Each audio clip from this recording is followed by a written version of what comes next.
I have myself muted. Smooth on me. Hi. Yeah. I'm professional. That's going in the trailer for this week. Oh, I'm clipping that out of the audio. As it That's gonna should. be my ringtone. Yeah. So, hi. I'm Dimples and Dice, or Prince. I'm your DM for Wayward Revelry. Warward Revelry. Forward Reverie? You've all made mistakes by being here. That's correct. Anyway, yes, this is D&D Wayward Revelry. It is a DnD5e Wild Beyond the Witchlight campaign, and I'm going to be the dungeon master for this game. I'm going to stop talking before I do something even worse.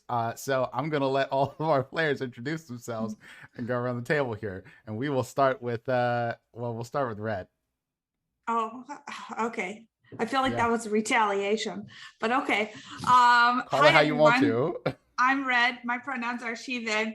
I am playing Z, whose pronouns are he, him. Z is a monk. Hashtag broody little thing. That's Don't what use you that called. hashtag. Broody little thing is a bad hashtag. No, that's what you. Nice. That's Love what it. you. Yes. Okay. Yeah. He's kind of an asshole, and he knows it. Z is a bouncer for the Witchlight Carnival. Cool. Panda. Hi, I'm Awkwardish Panda. I don't know how to deal with this morning because chaos has been going on the entire day. Hi, everyone. I'm Awkwardish Panda. I'm very awkward. I'm roughly panda sized. I'm a streamer here on Twitch. I'm queer as hell. I am playing Glyx. She is a Ladrin druid who is very happy and bouncy and the perfect kind of person for Dimples to destroy over the campaign. So, you know, I would the never. clown thing was a thing. But yeah, that's who I am. Y'all go do the retweet host thing. Joe. Greetings. I am Joe Perez. I'll be playing Elifor, the nerdy burb who has insulted pretty much everybody in the party at least once. Yet somehow they haven't killed him, so we're doing okay so far. It's because he's honest about it. He can't lie. So I'm just swerving into this. I am literally just swerving into this as hard as I can. The first thing he did was like show me his wooden stake.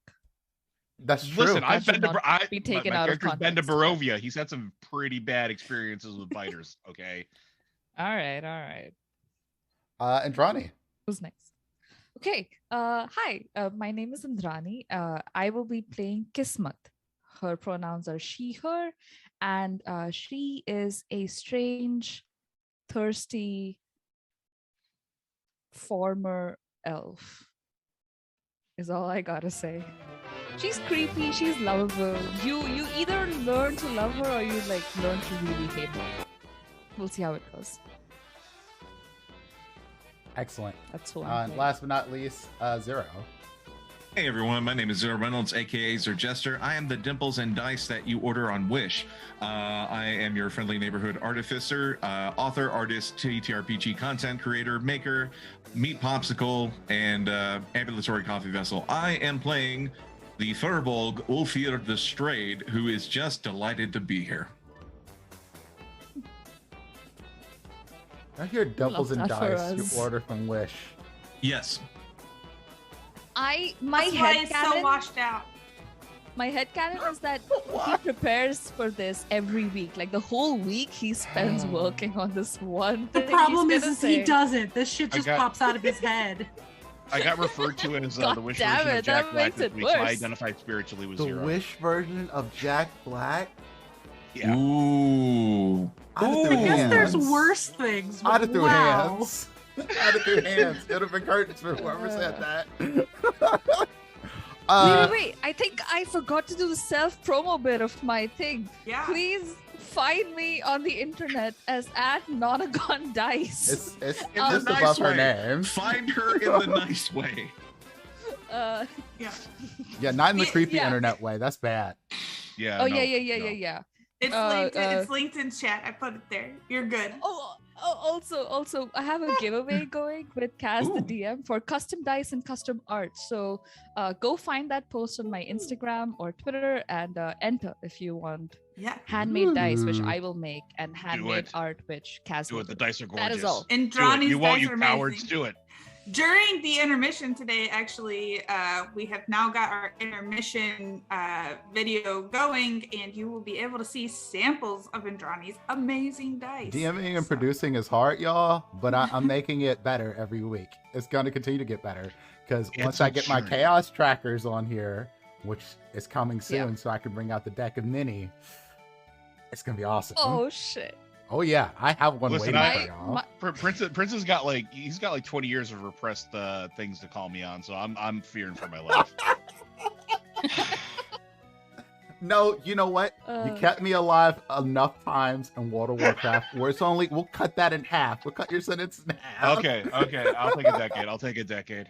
Okay, so anyway, recap.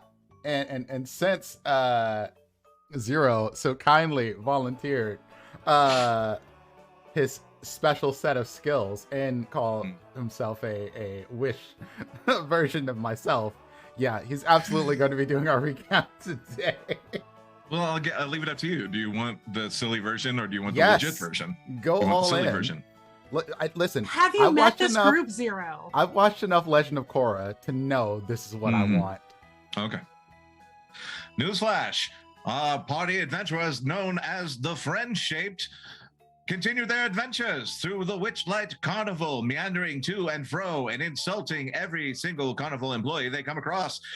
Tramp stamps and other tattoos are applied before they take the 1-2 to the Thunderdome, where they prevail. Not today, Hitler. What adventures await the Friend-Shaped crew? Stay tuned and find out. Brought to you by Smoking. So there you go. That's our recap. I am surprised that the viewer count went up during that. Like, that's the worst part about this. You say worst, I say best. Someone seems to think it's good. Content is content, I guess.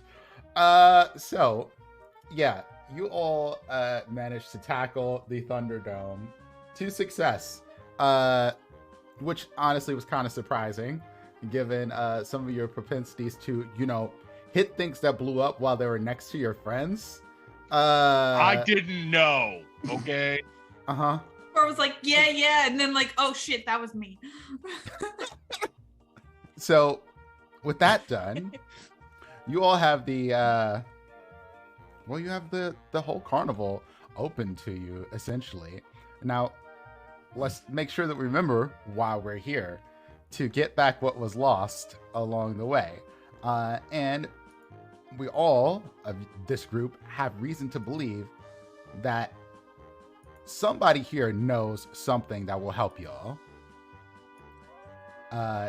Either to make it back to the Feywild, the Prismere, or to get you in touch with the heads of the Witchlight Carnival, Mr. Witch and Mr. Light. And as you take off outside of you got the Thunderdome. Yeah, After the we had tattoos? just collected our prizes from the Thunderdome, Right. including egging Elifor on to press the button. Yes. That's Which right. Elifor decided not to go ahead with. No, At this as time. soon as we're outside of the thing and everybody's safe, he probably will. But the first thing he's going to do is he's going to walk up to Z and Ulfir the Strayed, because they were the ones he blew up, and he's gonna. I'm very sorry. I did not know that they were going to explode. Ulfir's gonna once again loom over this poor burb person. Give him a little smile. I lived. And nods before standing back up. Z just sort of shrugs and says, well, no real damage was done, but perhaps something to keep in mind for the future if you're ever in a real fight. I've not used to having companions to worry about. So this is new territory. You expect there to be a real fight within the carnival? I've been in real fights in the carnival. I don't know about the rest of you, particularly. We've got. I've been in real fights. I'm not really worried about it because if anything started, he kind of fixes it. Right. He's like, yeah, that's right. Well, then shall we see what this does? And I hold out the rod. Oh yes, I am very excited.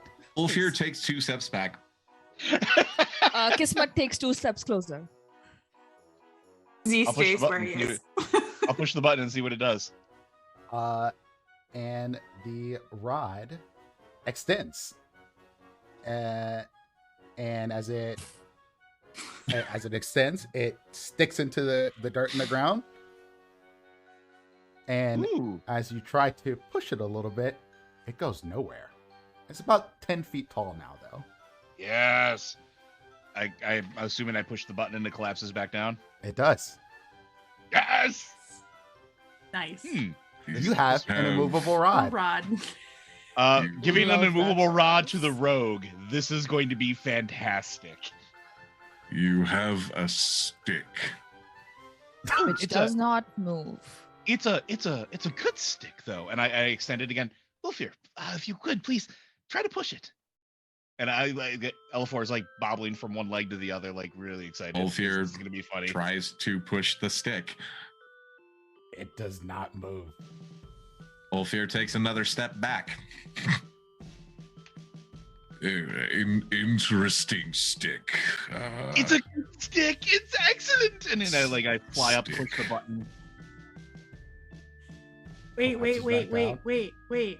Can I try to do it? Actually, Ulfir, give me a strength check. Is there a DC to be able to move it? What's happening? There is. There is. Oh yeah. shit! It's high though. It is Oh, very shit. high. That is not good enough. No. If you'd have got a 22 nat is not 20, good enough. I maybe No. would have allowed it, but 22 is not good enough. Immovable I think rods it's like a are no base joke. 20. I think it's like a base That is- 25. It's a, Yeah. Holy shit! the one that you have, as I'll tell y'all right now, it is a DC 30. We've got the big boy that's got the extendable on it. Oh, this is stuff that I use to mess with dragons. This is I gonna want be to try a fantastic. thing. I want love to try a that. thing. I want to try a thing. Your Can stick we is extend it long one way? and is strong. Sure. Yeah, I'll extend it horizontally. Is it dying to get the friction on? It's going to in a second. Hold on. Ollie I got will Action. sticks. 100%. I will 100% perch on this like a bird. I am going to wild shape. I am going to wild shape into a panther, Oh my god. and I'm Yes. gonna walk across it like a bounce beam. Using the Panther's dexterity, give me a dexterity check. Okay, where Or do I look up? acrobatics. I have to look up where I find that. Here, I'll pull it up. I'm I'll sh- I want tell you everyone this, to yeah. get the mental image of this panther doing the balance beam thing while Ulfir stands next to it in the Will Smith pose. My panther form is bright pink like my hair, by the way. Oh, I love it. She's got like little I love flowers like in around her ears. Let's Very see. inconspicuous. I'm trying to look it up. I Their have some- dex is Lisa a, Frank Panther. 15 so it's a +2. plus 2. Yep. Okay, so let me. Glyx was known for great roles coming in. hot. That's a natural 20. Oh yeah. So you Oh! wild Like shape into a pirouetting. panther. Now I'll add that this is in the middle of a carnival. Uh huh. So there's a bunch of people walking around watching you basically animorphs shift into a panther in the middle of the carnival. A pink And it- panther. A pink panther at that. She's rose gold, just like the color of my hair. Oh my god. So obviously a few people freak the fuck out because random big cat just appears. I would argue that this is the Witchlight Carnival. This is probably not the weirdest thing they're going to see today. No, and this is what I was about to say. A bunch of kids run up to you to come pet you. I start purring like really loud. Excellent. I'm gonna start. Like people that are 15 feet away can feel the purr. So cool. I'm gonna start like I'm gonna seize the opportunity, take my little bag of money out, which is not very heavy at this point, and just walk around like, if you like what you see, just like with a very blank smile on my face. Are you trying to? You're trying to Support- busk? 100%. I say, support independent artists. I see it out of the corner of my eye, and I start doing like spins on the staff. With the nat flick- 20, I think this. I this flick my works. tail around. I like let Druid Craft pop extra little flowers like around my Oh, ears goodness. and around my Let tail. me do a thing. Ulster actually- holding a sign that says like, comment, share, subscribe. Yeah, that's that. Andrani, roll me 2d4. 2d4. Okay. 2d4. Yeah. Sure. D4. Did we just accidentally make a strip pull? Probably. 5. I mean, that's one way to look Oh, I don't know why at it's it. not showing on. Accidentally. I don't know why it's not showing on roll 20, but I rolled a 5. Let me fix It's that. Meanwhile. Fine. Yeah, you get 5 silver out of this. It's more than I we had pocket it. before. But yeah, the Oh, minute good, there's kids 5 of us. the minute the kids wanted to come like running up, I would have hopped down. I'll like be sitting there rubbing up against them, doing the cat thing and purring all loud. But I absolutely look like spring puked up a cat. Like my nose is lavender, my paw pads are different like You're spring a colors. pastel cat, I'm essentially. I'm a pastel panther. Question for you though. Do you still smell like booze and ozone considering what just happened before this? No, because I got scared sober by the clown we established at the end of That's last true. session. We did. Okay, So just making I'm sure. sober and I probably smell like spring flowers because that's just her natural state of being because she has a lot of vices. Can I get a group perception check? Sure. So everybody roll perception. Oh, Ooh. I rolled Oh, you rolled twice. twice. 19. I think we should take a second one because the first one was really me testing out whether or not it's working. Sure. Uh-huh.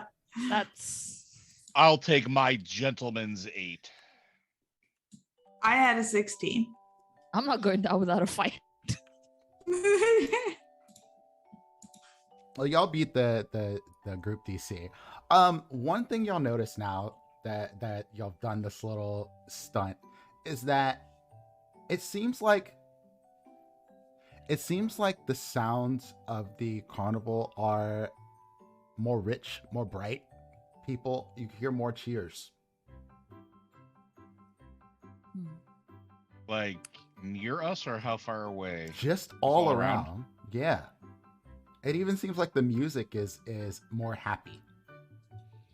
It's because we messed up a clown. That's why. Yes, that's exactly why. So, y'all have the lay of the land. Y'all can pick your next move of places that you want to go. Well, What would you like to do? Kismet had mentioned the dragonfly rites. That's true. I don't no. It's fine. We don't really have to go there. What about the fortune teller? I think they're that way, right? Right. And Kismet starts like speed walking towards the fortune teller. Kismet. Yes. That's the move? Are y'all following Kismet? I will. I'm gonna stay a panther though. Okay. I I'm will. gonna look at after the group. Elifor, I will who disengage. the cannot rod. lie, and say, "Do you? What do you make of that?" And nod after Kismet. I'm gonna hang back a little bit with Z as everybody else, and I don't know if Ulfir. Yeah, we're following behind, just a little Okay. back. Yeah. It may have something to do with Kismet's trauma. We all seem to be, as they say, fucked up in some way, and that may be related to hers or his. I don't know. I'm very bad at gendering vampires. Well, Do you remember how you lost the ability to lie? Like, do you remember what happened? And I look around, and very low and hushed. I'm like, no, I remember everything that's happened to me in my entire life, except for the 3 days that I was here the first time. I remember I remember coming through to the grounds and then waking back up in Arcavos. And 3 days had passed. I have no idea what happened. You don't remember anything.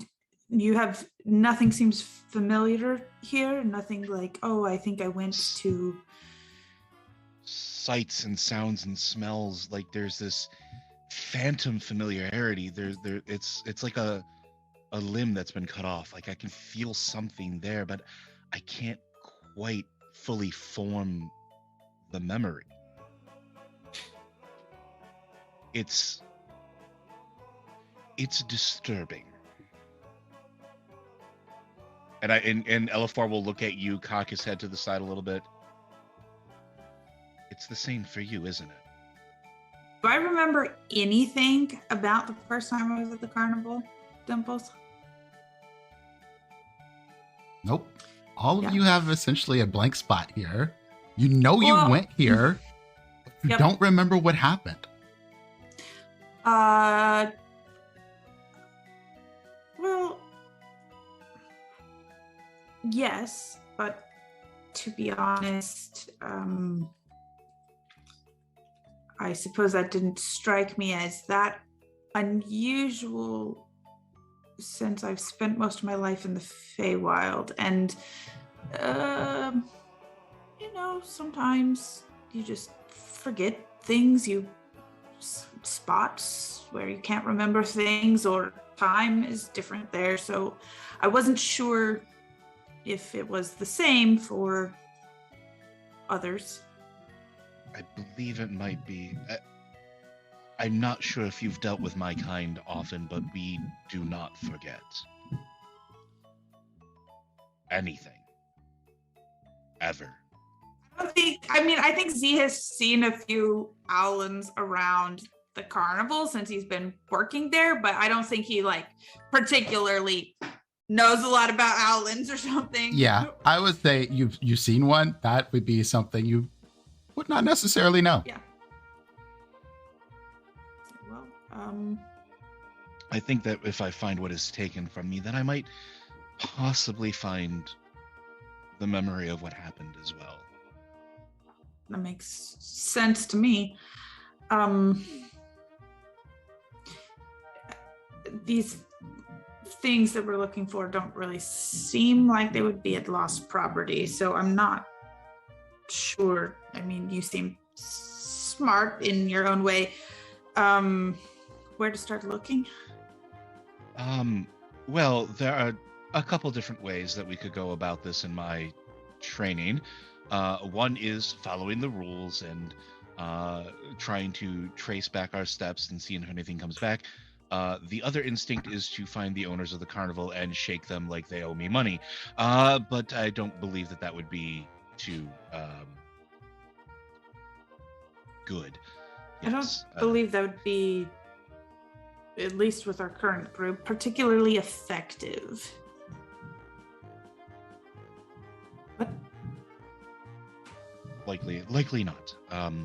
Ulfir could probably do it. I'm a little on the small side, but I think for now we follow along and see if we can get everybody helped out.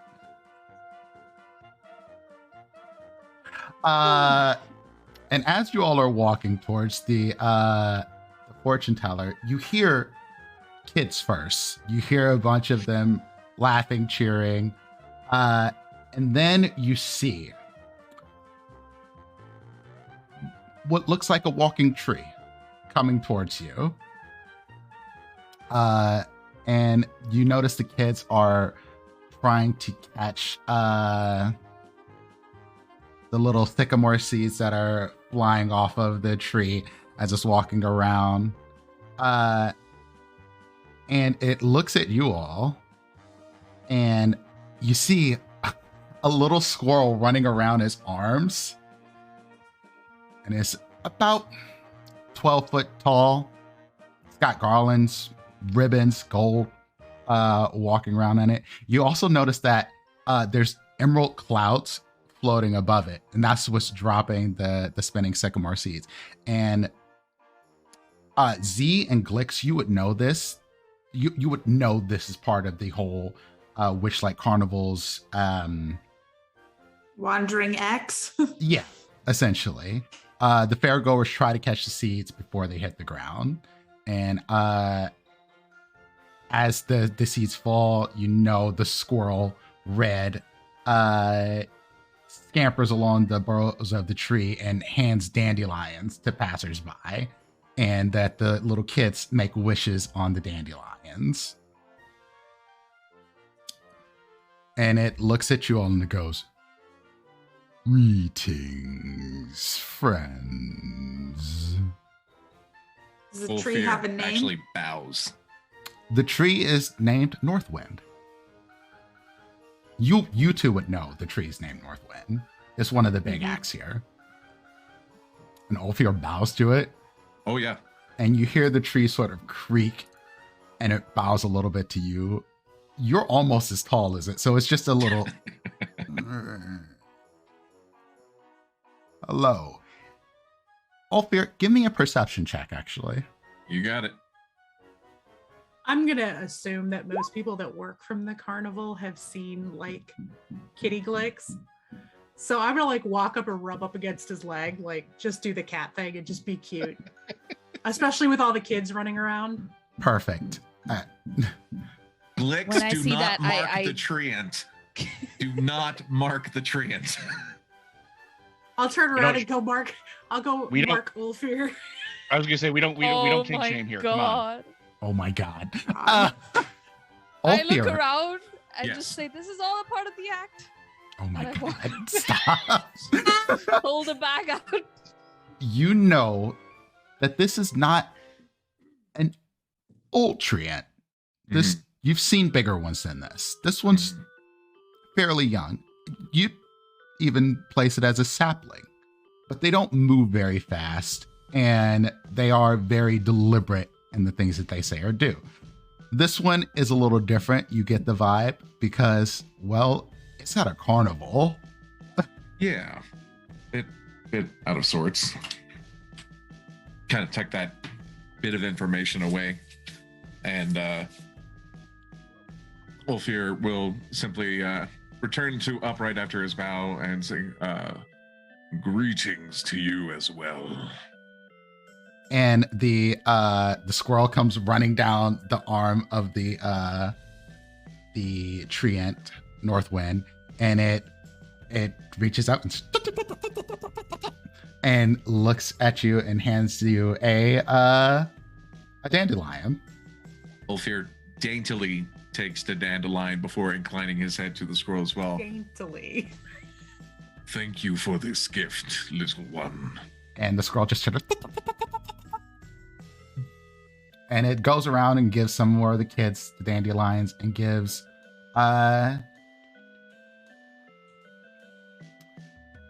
Elifor a dandelion next. Elifor will take it. Thank you. You may make a wish. That is a very dangerous statement. Z's just gonna Not nudge. with me. Z's gonna nudge Elifor, whisper, "Blow it." I'm sorry, that's a bit unsafe with all the children around here. I look at Z. I don't have lips. Oh, bird boy. Also, is anybody going to try to catch the seeds that are falling? Me. Okay. Please. Kismat, make me a dexterity check. All right. I was wondering, how far up from the tree are these these seeds falling? They're falling from a cloud above the tree. It's about the cloud is maybe 15 feet up in the air. And the cloud is not a normal looking cloud. It's like emerald swirling clouds above the tree. Got it. Okay. I look at the tree and then I say, Your Highness. And I look at Ulfir like, is that right? And then I turn back. North do you mind wind if I is fine. Northwind. Can I climb up you? Is that inappropriate? That would indeed be inappropriate. I do not believe that Red would like it. And you see the squirrel kind of stand up in front of you and put its hands out like you shall not pass sort of thing. It's a tiny little thing. At Red. Do I hear this?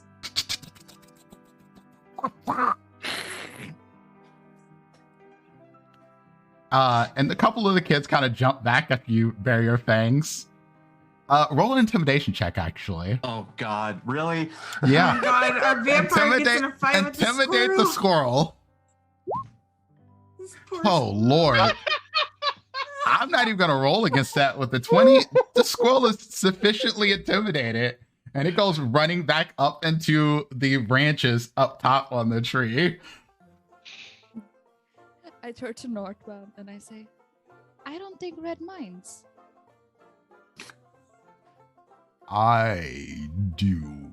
You That's fair. I scared respect the that. children.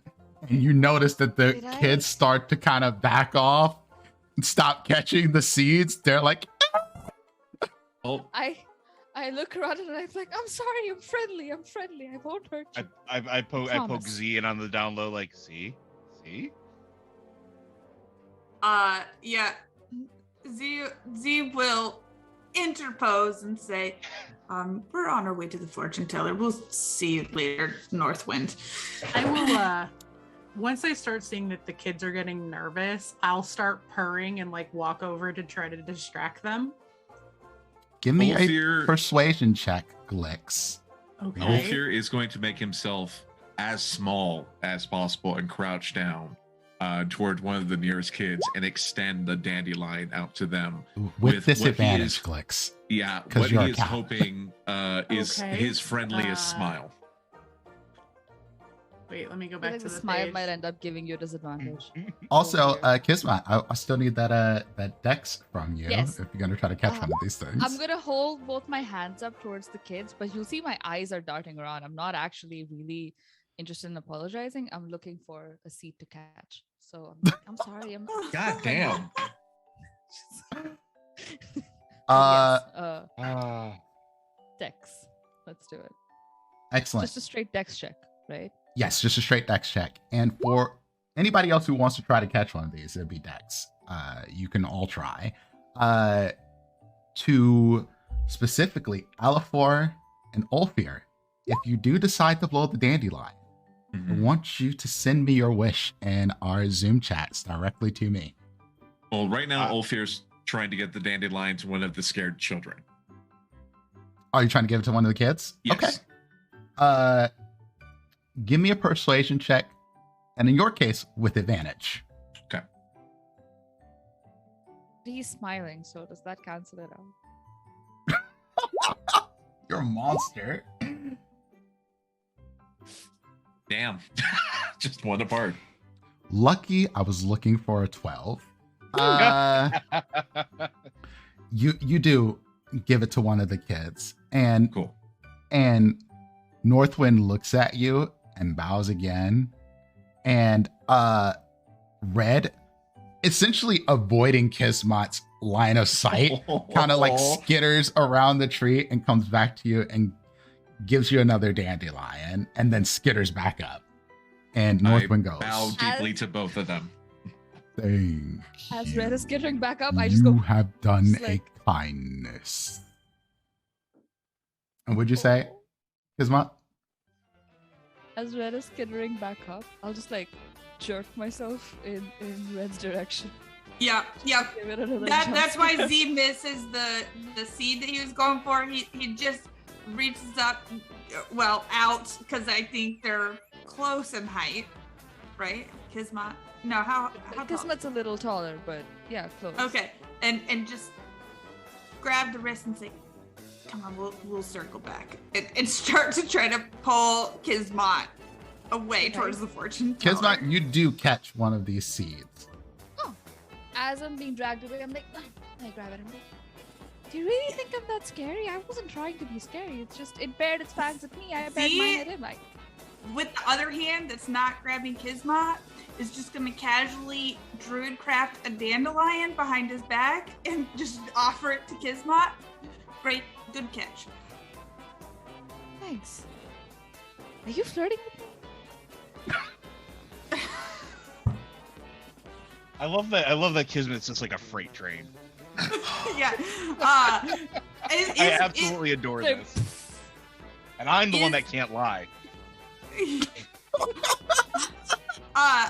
Is Kismet, are we actually starting to move away? Yeah. I would say y'all are ready to move away then. Yeah, as you see Elifor trying very hard to blow the dandelion.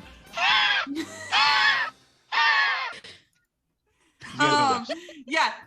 So Kismet asked, "Are you flirting with me?" And Z said, "Not yet." Okay, so there's hope. Thanks. Oh Jesus! I didn't say that.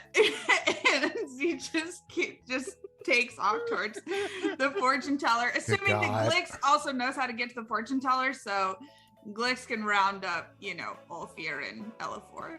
I'll just so once we start walking away, knowing that the kids are not, they're very distracted by the scary teeth and not, able to be calmed down by the big pink cat. I'll start walking away and I'll lean up against Elifor. Obviously, I'm much bigger than him at this point because my panther form is much larger than Glyx is. And I'll just point my face at his dandelion and make a motion do you want help? And Elifor will just kind of he looks very solemnly at it, looks at you, and just nods very lightly, So I'll purr and I'll big old kitty blow, just. And he whispers, whiskers all flickering to try to help. Thank you. Yeah, Ulfir's just gonna blow his, and I sent you his wish. Okay. Same. Excellent. Yeah, I have your wishes. Oh, actually, I don't have your wish. You sent it. Would you send it in Discord? Discord 0. Okay. Got you. Got it. Yeah, that was a weird one. I was like, I have a beak. How do I blow? Oh my god. You get help from the kitty cat. Okay. This puts a whole new spin on the Tootsie Roll Pop commercials. How Yeah, many licks right? does it take to get to the center? I don't know, asshole. How many blows does it take to blow off the dandelion? Which in no lips ass. And you just see a sad owl. Oh my god. So y'all heading to the fortune teller now. Yeah. I'm following someone because I'll get lost otherwise. I think Z is leading us, right? Z sort of started walking. Yeah, Z Z took off. I started pulling Kismet away and then was like, "Come on, we're going." I'd like to think Z just kind of flicked by and scratched Glyx's ear to get her attention. Yeah, probably. Or just Druid crafted a little burst of wind or something to just To nudge you in the right way. Yeah. Amazing. picking fights with squirrels. Oh my god. I don't see the problem with that. I will follow, but I'm keeping an eye on Vampiric squirrel. Yo, Okay. can I have a blood-sucking squirrel after I bite it? No. No. Please. Anyway. Please. Don't make me murder a squirrel, please. I'll do it. You're an owl. Okay. You make your way. Finally. Can I fall back next to Glyx? Sure, absolutely. And holding on to this conjured dandelion, I glance down and I say, "You look very beautiful, and it's nice. You remind me of home." And I will just give her a little scritch behind her ears and then speed up again. I'll just purr. I think everybody was waiting for the other shoe to drop on that one. Yeah.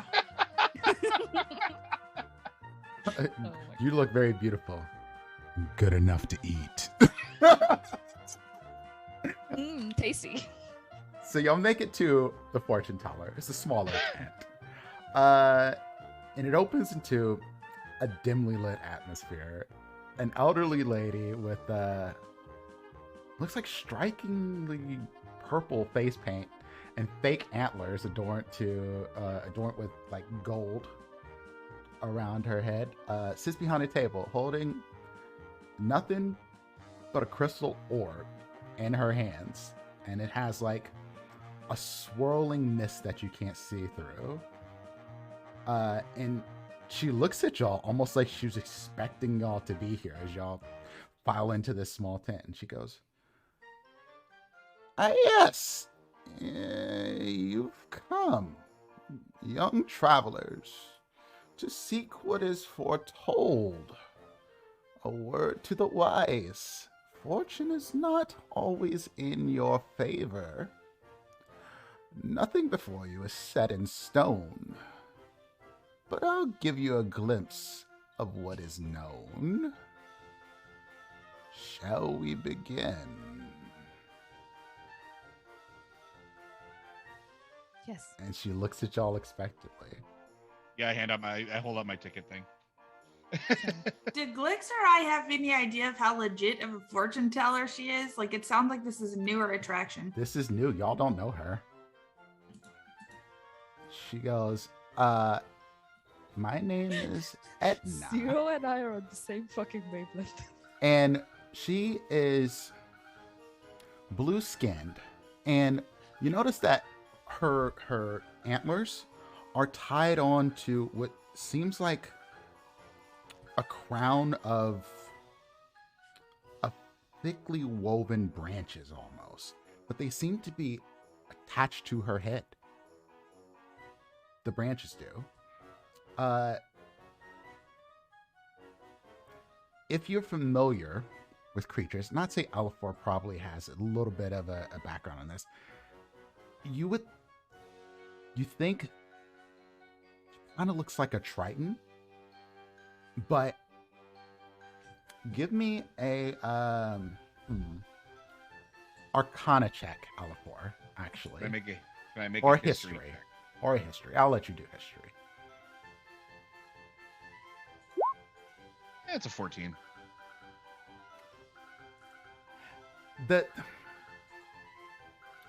What you think of it first is witch, but then that doesn't sit right in your head. No, not witch. Hag. Sea hag. Sea hag. That's what this is. Because you see in the thickly woven branches, it looks almost like kelp in there. And that's what takes you off to it. And as you hand her your ticket, she goes, No. The first fortune is free. But remember what I said. It's not always in your favor.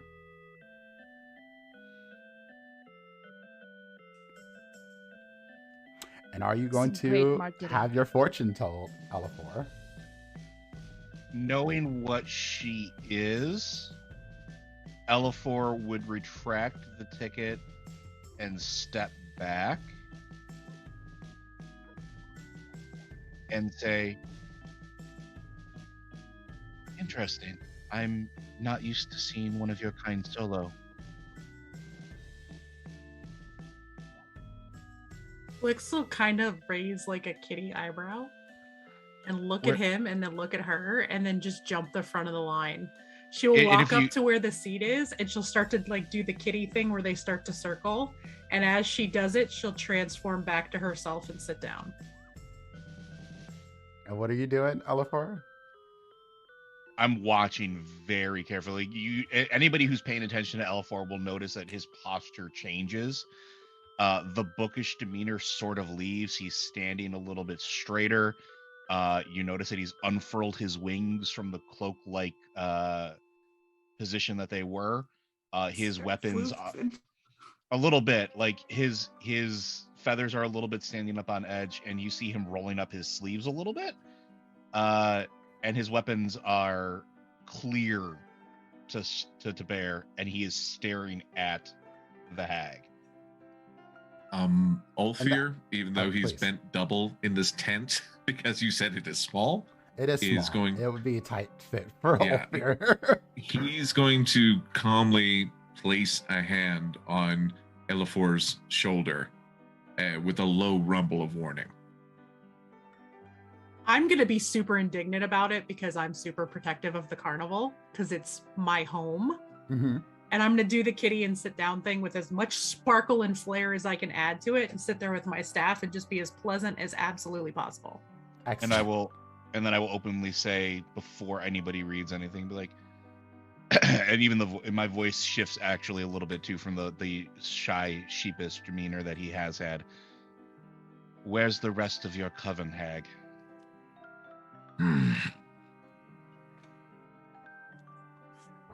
You have nothing to worry about from me, young student. You should be more worried about those who you surround yourself with and what the future holds for all of you. There is no coven. There is only me. If anything happens to hurt any of my companions, just know that I am watching. And I step back next to Ulfir. And she holds your gaze for a moment. Oh, he And does then- not. No blinking eyes are He's like doing the super big and like, yeah. We are in hunter mode right now. Yeah. Z just rolls his eyes. He's just like, whatever, this is dramatic.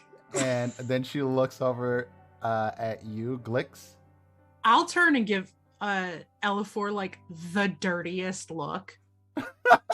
Like, you've already insulted my home. Now you're insulting the people who live here. Because, you know, we take all kinds at the carnival, And right? he normally the first time he shrunk away from that. This time he stares at you and just very slowly shakes his head no and stares back at her. I'll like roll my eyes and like turn around and be like, hi, I'm Glyx. We haven't met yet. I'll reach out my hand to shake her hand. And she shifts the ball to one hand and shakes your hand. It's a pleasure, Glyx. I'm Edna Muckmorow. No capes.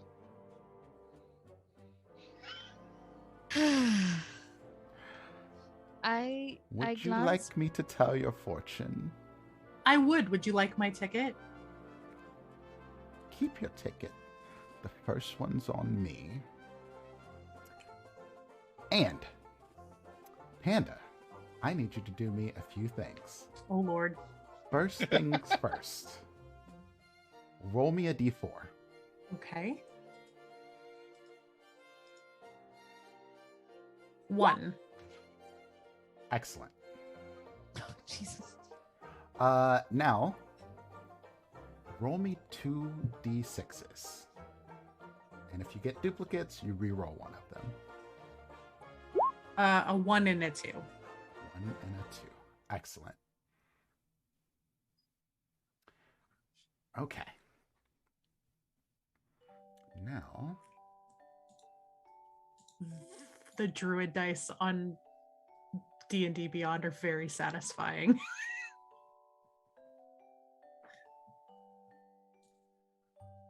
This is like weirdly scary. she I'm stares both at you for a terrified and moment. excited Yeah, because, you same. know, she's pondering her orb and that makes me immediately like her. Or And she sits the orb on the table. And it starts to glow. And it starts to glow all of your pastel colors that you love and adore. And you, in this orb, you see costumes, you see things you've crafted, created. And she goes, "You're important to this carnival, aren't you? I like to try to be. But you're lost in more ways than one. And often get lost in more directions than one.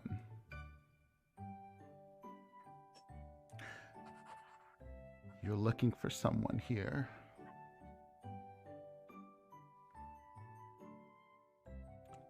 Some that I know. Some that have stolen things from you.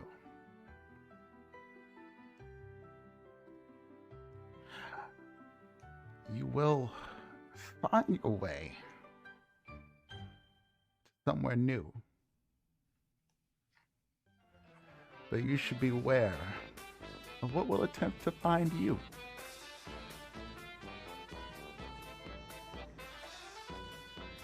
And let me... one more thing.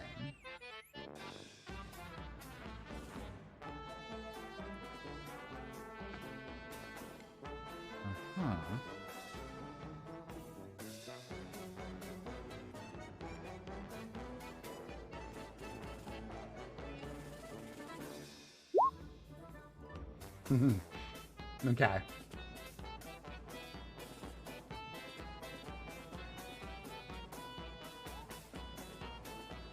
She looks at you again. And she goes,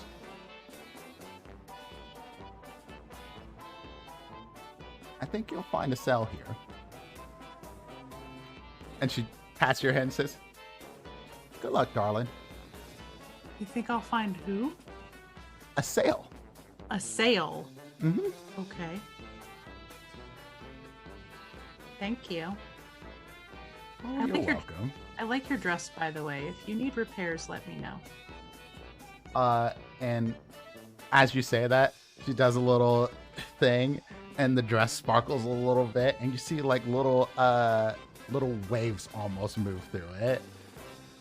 That's very cool. We should talk. I want to learn how you do that.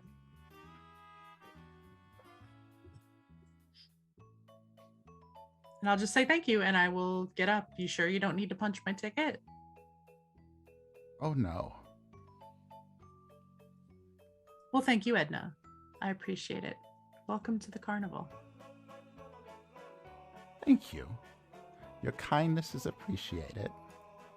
I'll just kind of give her a nod. I'll kind of like shake it off for a second because, you know, now I'm a little spooked, but I'm trying to like not let everybody see it.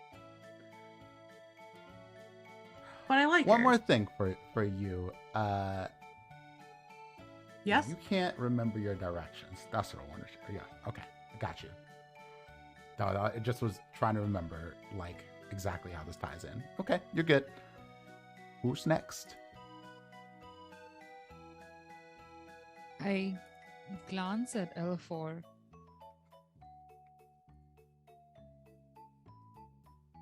And I think for a moment of the very first time he saw me and how he had his wooden stake ready to go. And I take a deep breath and I turn back to the hag and I say, could I go next?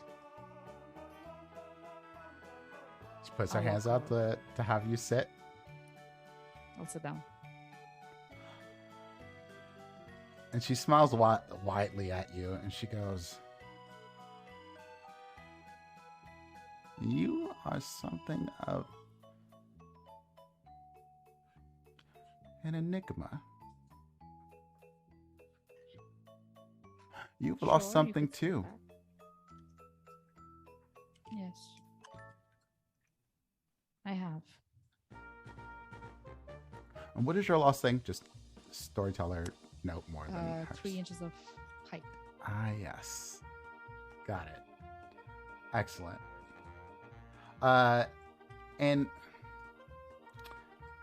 she takes a moment and stares at you, and she's like,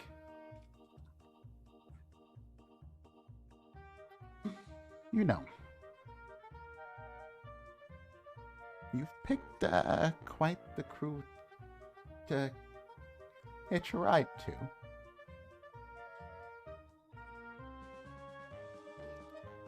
You interest me very greatly, The things you'll see with eyes different than those of anyone you know. Because you've experienced something that most will never come back from.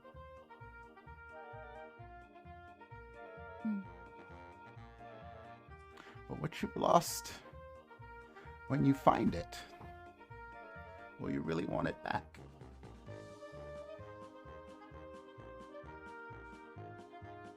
There is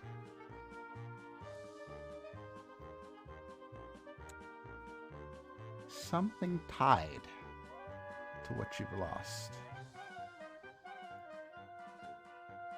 If you are to get it back, you may be able to help your friends. Is that what you wish? You're being very cryptic, so I don't know if I should say yes. The answers are simple. But finding out whether you want them or not always.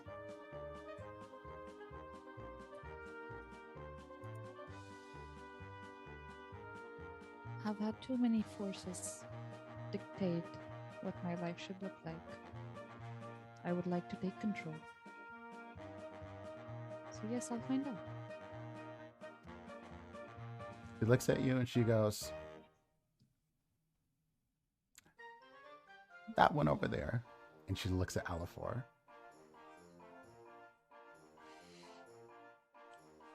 He has something that will be very, very familiar to what you've lost. And then she looks at you again. She goes, you should try the cotton candy. It's pretty amazing. All right. And then the boss, like as you were looking at it, the best thing that you can make out is what looks like a long rope, stick, beam, hard to say. And then you just see cotton candy and kids eating cotton candy. Will those kids find me scary too?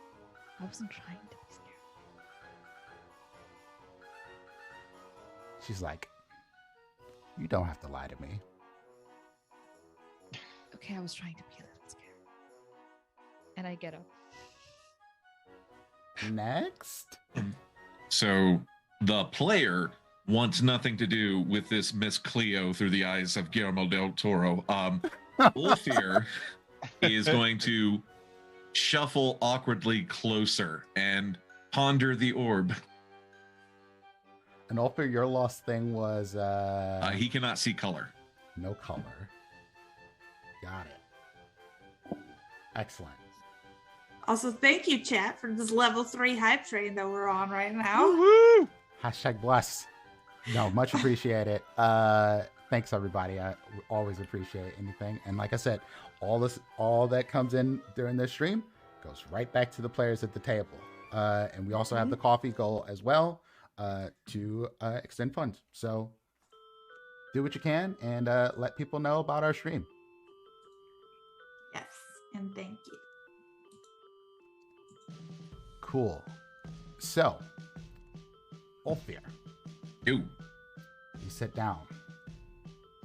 She looks up at you as the chair he sort tries of to sit. Yeah. groans under you, and she goes,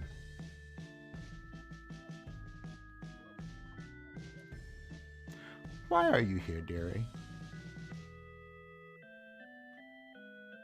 And then the orb starts to glow a little bit as she says this. In my youth, I had a dream. The sky at sunset, reds, purples, colors for which I never learned their names. I want to know if my dreams are real.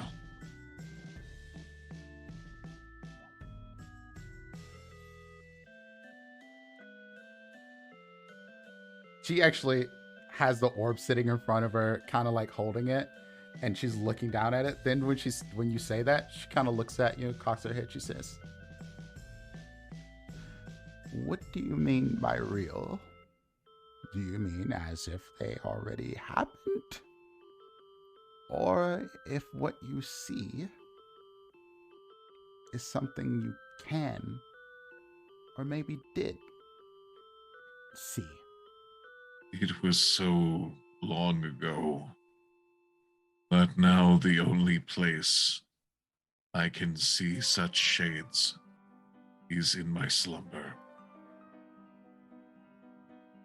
I feel that something was taken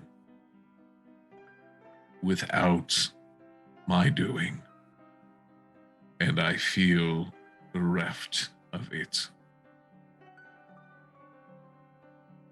Something was taken from you. What is stolen can be recovered. And she looks at the orb. And if anybody else is looking at it, it is. Oh, I'm watching. It is like a hawk. absolutely Like an owl. a color explosion is happening right now.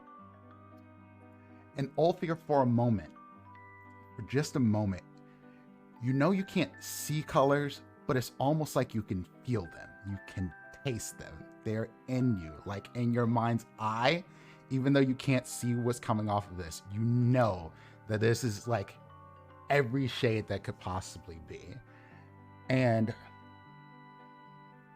in the orb, which you make out, what no one else could see, is something ornate, something shaped almost like a long finger. It is got runes and it glows a bit inside of here. And she says, "I do not know what you cannot see,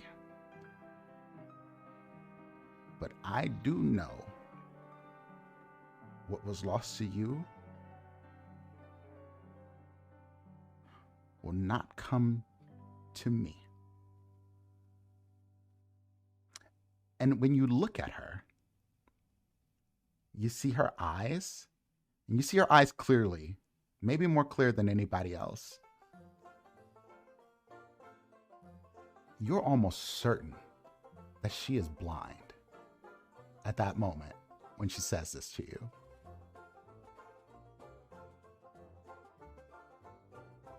Ulfir inclines his head. Thank you for this wisdom and for your sight.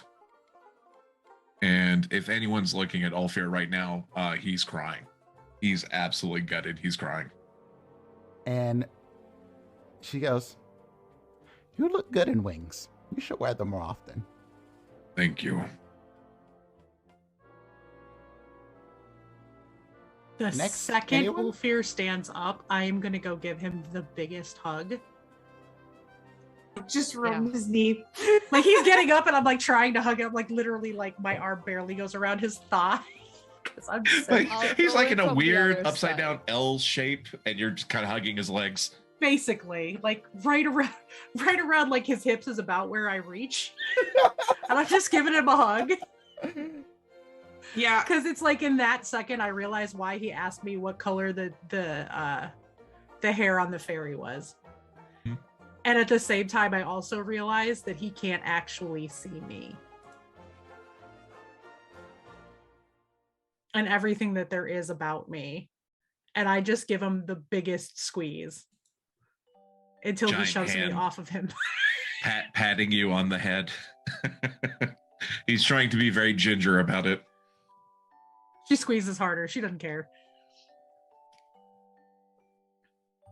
I think C is a little concerned by how hard everyone else seems to be taking this, but he's like, well, everyone else is doing it, so obviously I have to. He just sort of awkwardly circles around the like cry hugging thing that's happening and just like gives Ulfir a little tap, with the side of his fist on the calf, I guess, like you got this, buddy. And That's then, rough, buddy. Yeah. And then just swings his leg over either side of the chair and leans forward, like, what you got for me? Gives him a jumping high five to his ass on the way by. Good game. Oh my god. Oh jeez. Okay. So Are you telling me that Z turned around the chair and like sat legs on both sides? Oh yeah, my no, God. Z did the hot boy sit.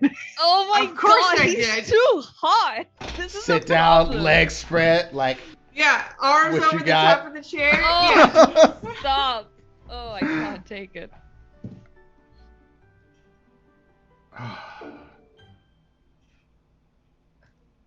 It's like someone wears their confidence as a shield. And just again, for the storyteller's note and for the sake of the chat, what is it that Z has lost? Z cannot keep secrets. Z cannot keep secrets. Anyone's secrets. Interesting. One can't lie, one can't keep Oh. secrets. I can lie, I just can't keep secrets. Yeah. So our group isn't friend-shaped, it's Tumblr. Got it. Yeah. Wow.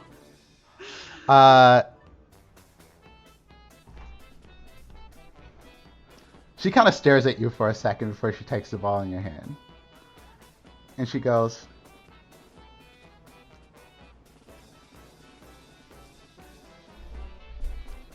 "Sit up, young man." I just like lean back.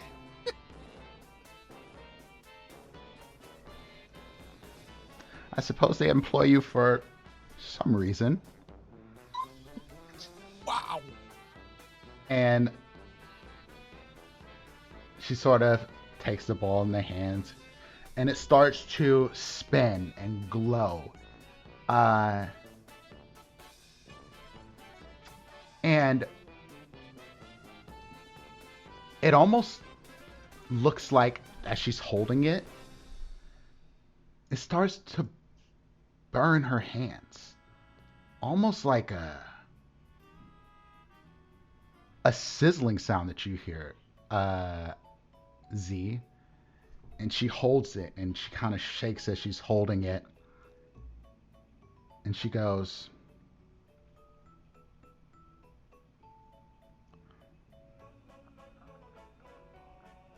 "What I tell you is for all to see.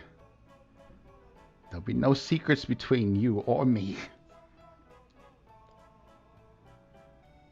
The one that stole the things you wish is a hag unlike me."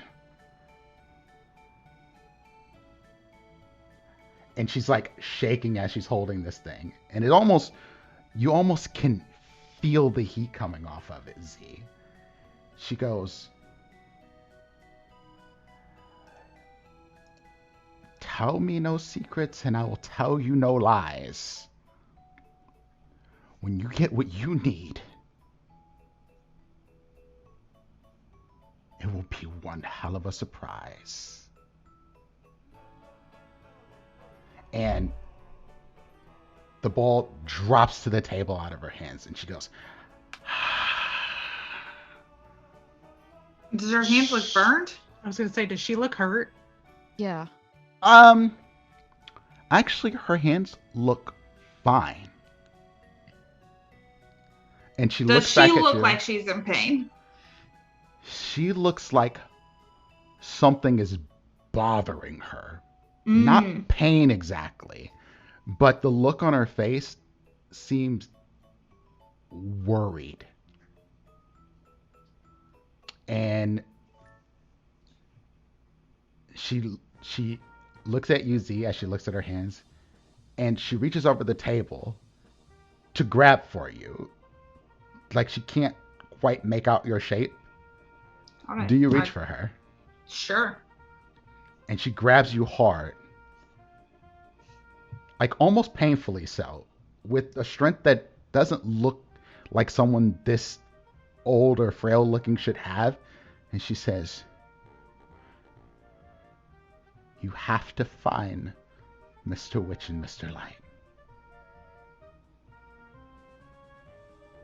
And then she just kind of drops back and she says, Go now. I need to rest. Can you turn the close sign around for me?" Do you need help? Do you need anything? I'm fine. Periodically I get particularly strong visions. I'll flip the close sign because I'm probably standing by the door, and I'll walk back over to the table and I'll drop off one of the little tiny bottles of liquor that I have, like the little shot size ones from Sinbin, and I'll just set it on there and be like, in case you need it. And thank you. Slides her hand towards it and leave. Grabs it. She looks almost a little shaky as she grabs it, but she grabs it. And do you all head out? Yeah, it probably smells like a Waffle House in there. He's gonna pick up the globe and just put it on the table because she dropped it, right? She just dropped it back on the table. There's a little. Oh, I thought she dropped it on the ground. Okay. No. It's just a little cushion on the table. For it. But Then what we'll you notice put the chair back. Is that now the orb is blank. It is not swirling clouds or anything in there. It is just no longer glowing. It just looks like a crystal orb.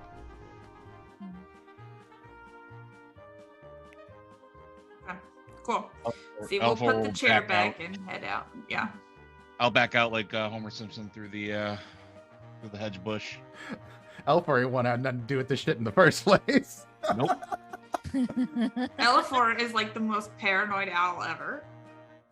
Which is saying a lot. I mean, owls are paranoid to begin with. I've seen some things. Where to now, my carnival loving friends? Well, I think it's time for another drink. So as everyone's emerging,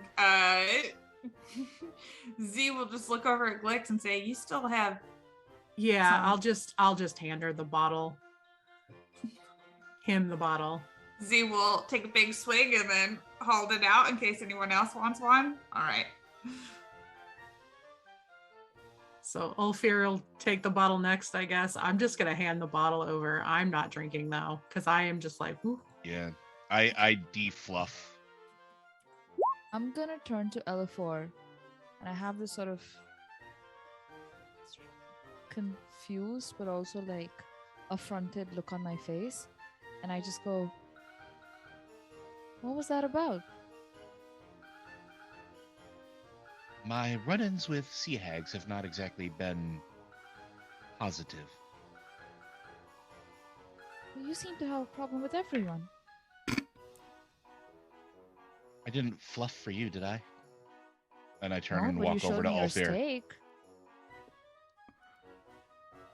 I literally turn and I check on Ulfir after that. I don't acknowledge anything else from Kismet as far as that goes. I appreciate you, Zero. Oh no, my chat, my words are carefully chosen. I'm trying to My break head certain canon people. is that he was turned on by the hag. That's all I got. Ulfir, no longer crying, but looks very distracted otherwise as he takes a pull on the drink.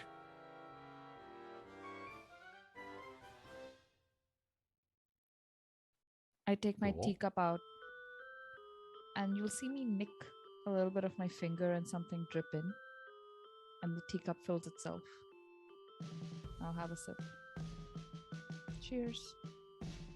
I'm going to make a proposition to all of us, and I think maybe it might be time. Maybe we find a quiet corner and we all talk.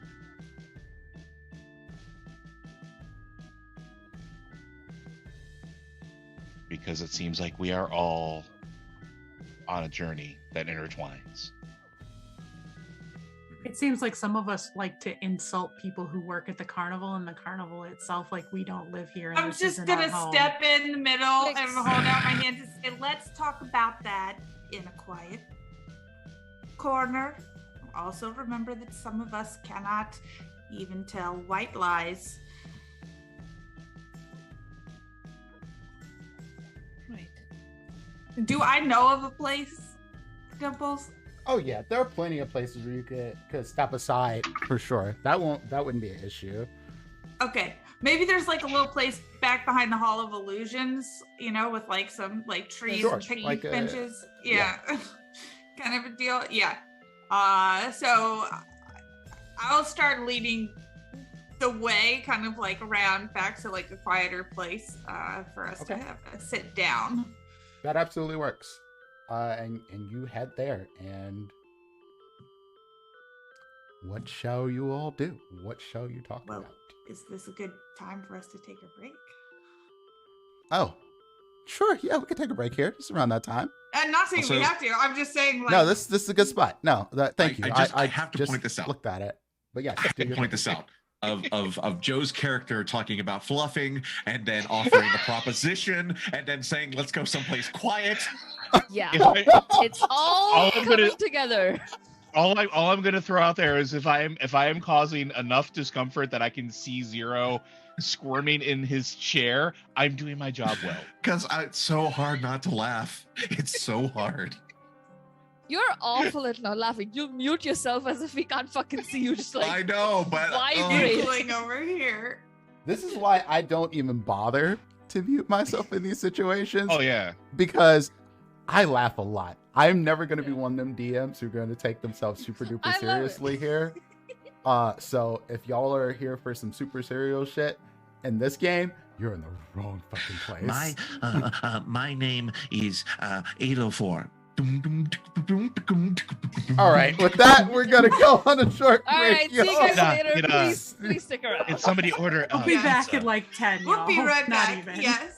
Hey everybody, we're back with more Wayward Revelry, or Wayward Warward Revelry. Revelry. Wayward revelry. Wayward. Wayward Now back with Revelry. more Wawa. I need miss What Wawas. is what brings us together today? Today. I need a one shot of us just speaking in a woo. Like, what is that baby voice? Just the whole No, game. That's just Ooh. flashbacks to being drunk at We conventions. just No. overfly the whole game. By the way, thank you, Harvey. I saw the coffee. Appreciate it. Thank you, Harvey. Thank you. Thank you, Harvey. So Wait, We're where back. were we? Let's go. God damn it. Where were you all headed to? Oh yeah, y'all were having a moment to talk behind the Hall of Illusions. So that leaves me with nothing to do but tell y'all to take it away. Oh my god. Sub goal met. Woo! Ayo! Woo! Wait, so what I happens do now, what I Dimples? want. God damn it. I guess I changed the sub goal question mark. Now we the Next goalpost has to goal, move. please. Up that Okay, shit. yeah, but like, Anyway. to get something cool. While you're upping that shit, y'all are gonna notice like there's a glitch in Glyx a little bit. All of a sudden the roots of her hair are a little bit darker. Her freckles aren't as pronounced. She looks like she's in a mood, and how she looks is very much like something's up. And you'll notice that Elifor just looks tired. As soon as we're out of like eye shot of other people, like he is just like it's almost like he's deflated a little bit. And I'll just sit on a rock or something. Right. So, who wants to go first? Before we, Let me do GM, this. when I I forgot the music. see the Oh, music. change in Glyx, oh sorry, No, go ahead. does it remind me of? Is it Who similar you to used to be? who I used to be? Yes. A little bit. Hmm.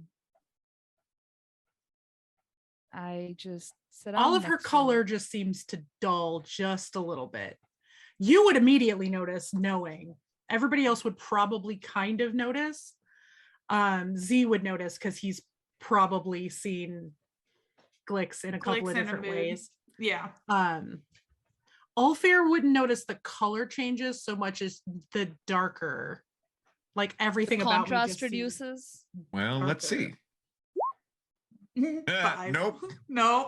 Absolutely not. Ulfir You're is so far sad. down there, and Ulfir's so far up here. It's not even looking. I can't see color. Now you're asking to see shades and tones. That's just too much. Well, if somebody can't see color, that's all they would be able to see is the shades and true, tones that's true. getting darker and stuff. So I'm going to sort of slide over next to Glyx and sit down next to her and just hold one hand out and say, for better or for worse, we're a team now. And are it's we? gonna be And I'm just okay. gonna stare at Elifor. And he'll just look at you. Fine, I'll go first. This place scares the shit out of me. Okay. When I was a young owl, I was sent here on my very first mission, my very first exam. I remember walking through the front gates, and then I woke up 3 days later back at Strixhaven. I remember nothing. That scares me. I remember everything. I remember being a fledgling. I remember my very first steps. I remember my first flaps. I remember the first time I went through a portal and how it made me sick. I remember the very first toy my parents ever gave me. I remember my first fencing lesson. I remember every ache and pain and wound I have received, every book I've read, but there are 3 days that I do not have. And those 3 days were here. I don't mean to insult your home, Glyx. I'm sorry. But I legitimately am terrified of every sound, of everything, because this is the one thing I can't control. I don't know what's How going on. long ago here. was it since you were here last? When were those 3 days? Decades ago. How old is Fine, Elifor, by decades. the way? Elifor's about 40. Okay, yeah. Because this would have happened as you were a child, so for sure. I have lived and worked at this carnival longer than you've been alive. The 3 And- days that you were here, so was I. And you've never seen anything bad here? Because your reactions say otherwise. Bad things happen everywhere. Not like this. My people are nomadic and I have no sense of direction except to the carnival. And I look at everybody else. I'm going to guess that I'm not the This- only one that lost time or something. And I'm going to guess that you all did too. I turn to Glyx and I say, have you considered that the carnival took it from you? I know the carnival took it from Some me. of you have vague, dimmest memories of sneaking into the carnival as a child. I know exactly what happened. I came back to the carnival in the hopes that someday I'd find it again. My people live a very long time.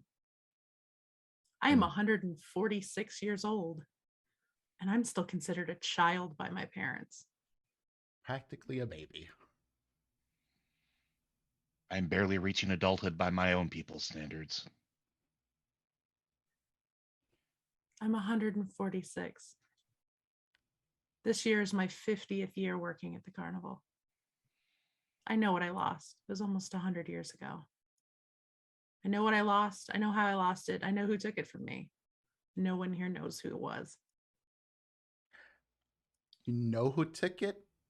Well, sort of. We're not sure. It's that she has a memory of who took it and how it lost.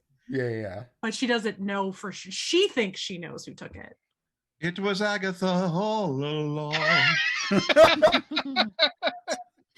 And she killed Sparky too.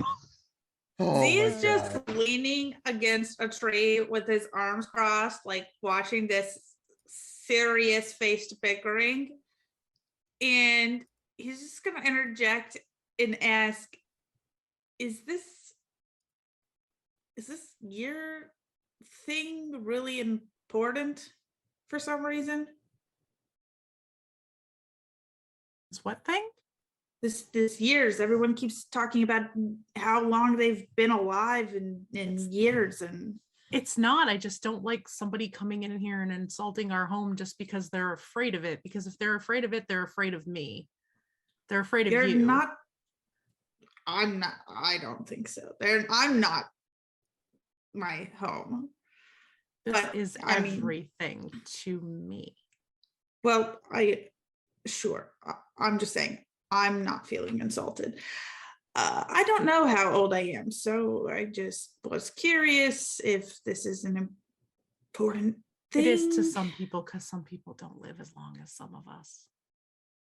It's true. For what it's worth, things we love can have flaws, right? Yes, obviously. But even things that are flawed shouldn't be openly insulted just because you don't like a thing. He I- can't There is lie, kindness. There is kindness in keeping your mouth shut when you can't lie. There's also kindness in wanting to defend people that you have started to grow attached to. And I'm sorry that you can't see that. You were trying to protect me from my home and people who Because- live in my home. Because you, by your own admission, had never seen this person before. They've been here for a few weeks. I don't attend the carnival daily. I And work everything here. and everything here is safe. It has been for me. You had, by your own No admission, one are here lying. has tried to hurt me. Taking things without your permission, I would qualify as hurting you, just maybe not physically. I didn't And I live point to here then. Ulfir. How you feeling about that one, big guy? What does this solve? What does this solve? The things that were taken, robbed, days missing, how long we have lived. What does this solve? We I came don't- here with purpose and stand here bickering. Come together as any pack should and see this through. I don't even know I- what this is. It's my day off. We have lost. We have had things taken. If you know who took your precious thing, it stands to reason to track them down, does it not? No one knows who she is. Tell us. Who Wait. are they to you? They were somebody who worked here when I was a kid. That I was is a- a clue. I was a kid and no one knows who she is. Her name was Arena. She We said I have was a name. She said I was very talented. No one's ever heard of her. I don't think she existed here. I don't think she actually worked here. I think she lied to me and my family. Who owns this place? Mr. Witch and Mr. Light, they own it. I've never even met them and I've been here for 50 years. They're kind of private people. I turn to I turn to Z and I say, you're charged with finding them. That's what the if that's what you the put I mean, she seemed sincere. I don't know if it was me in particular she meant, or all of us, or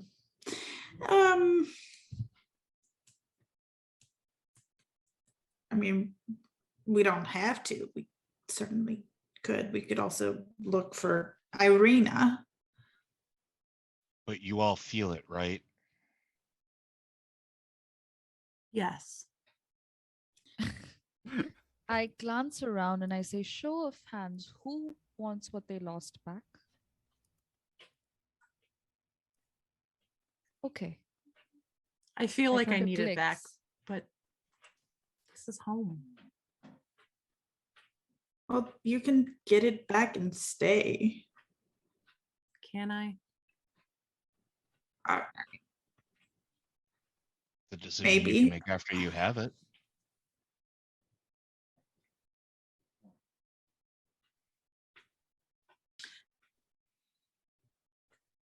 Glyx is just gonna Has kind of pull into anyone herself eaten and- today? Yes, we I'm had actually breakfast, really but I'm thirsty. actually really hungry. I've only had funnel cake. That's all I've had, and I would like another one. Second Ulfir has breakfast? had booze and only booze. Yeah, I think Z's like, I think people are hangry. I think that's what's happening. All right.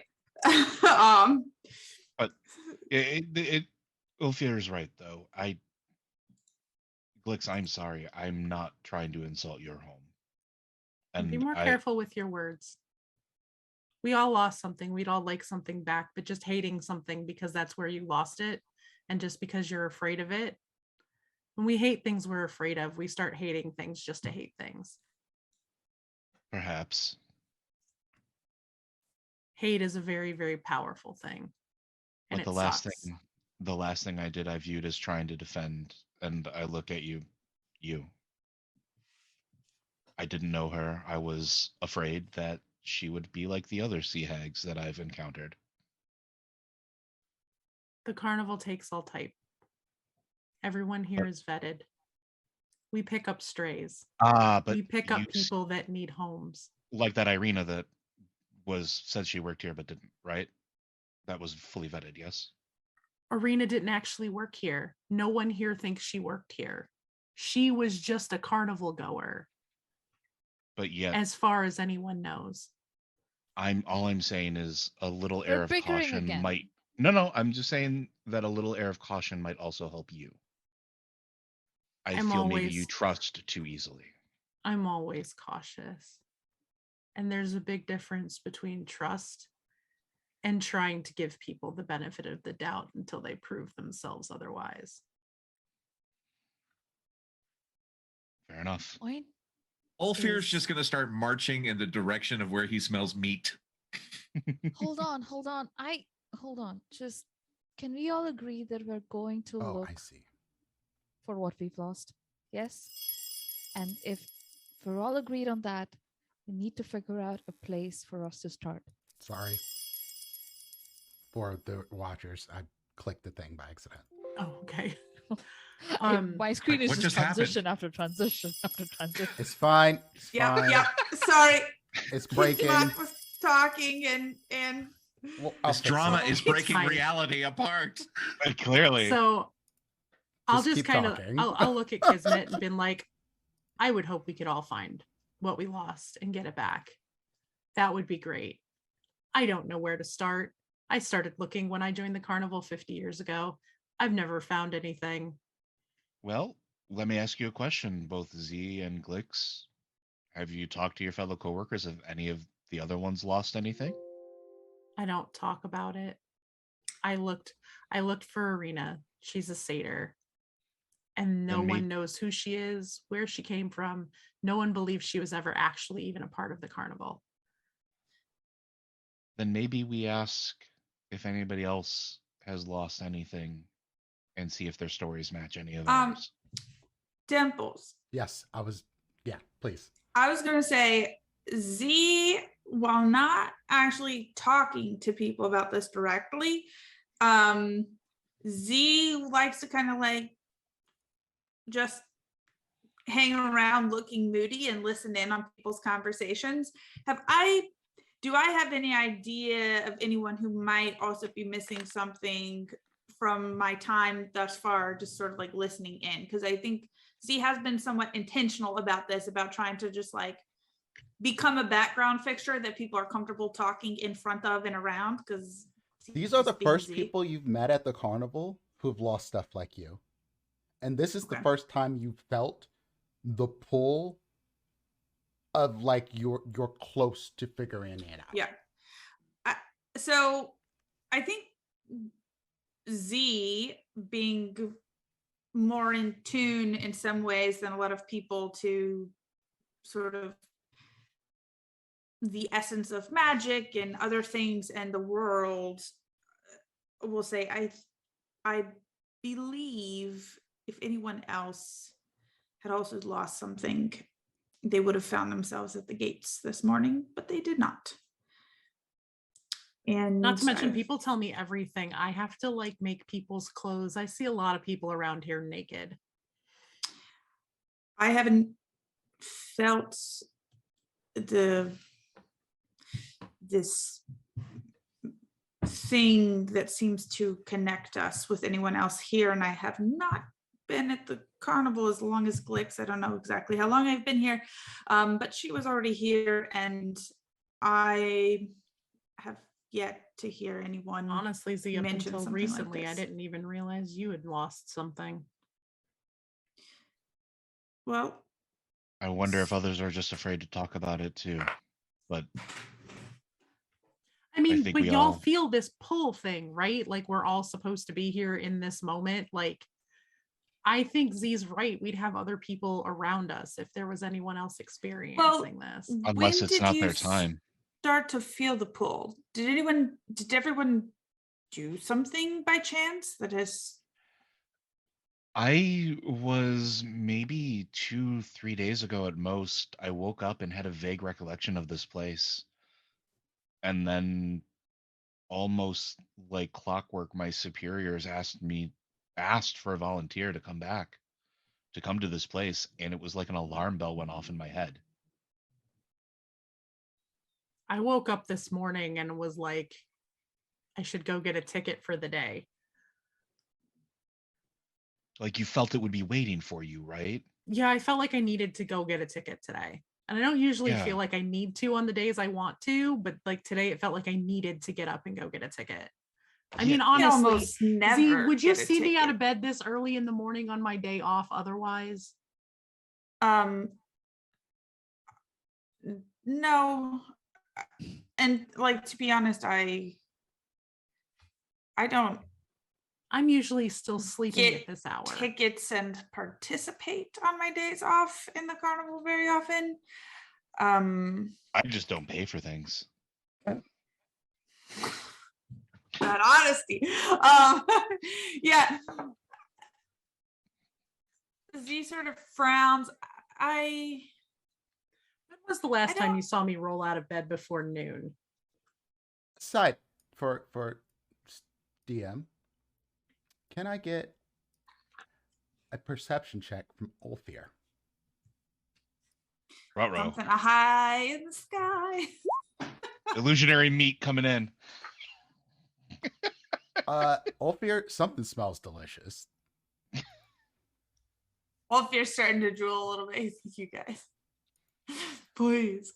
Ulfir is just slowly turning toward the scent and slowly walking towards the scent. I won't do the full Tex Avery thing of him floating on the breeze towards it, but it's close. Us hanging out, is this counted as a short rest? Yeah, I'll count this as a short rest for sure. I turn to Elifor when I see Ophir start walking. Maybe we should all get something to eat, but Etna, she said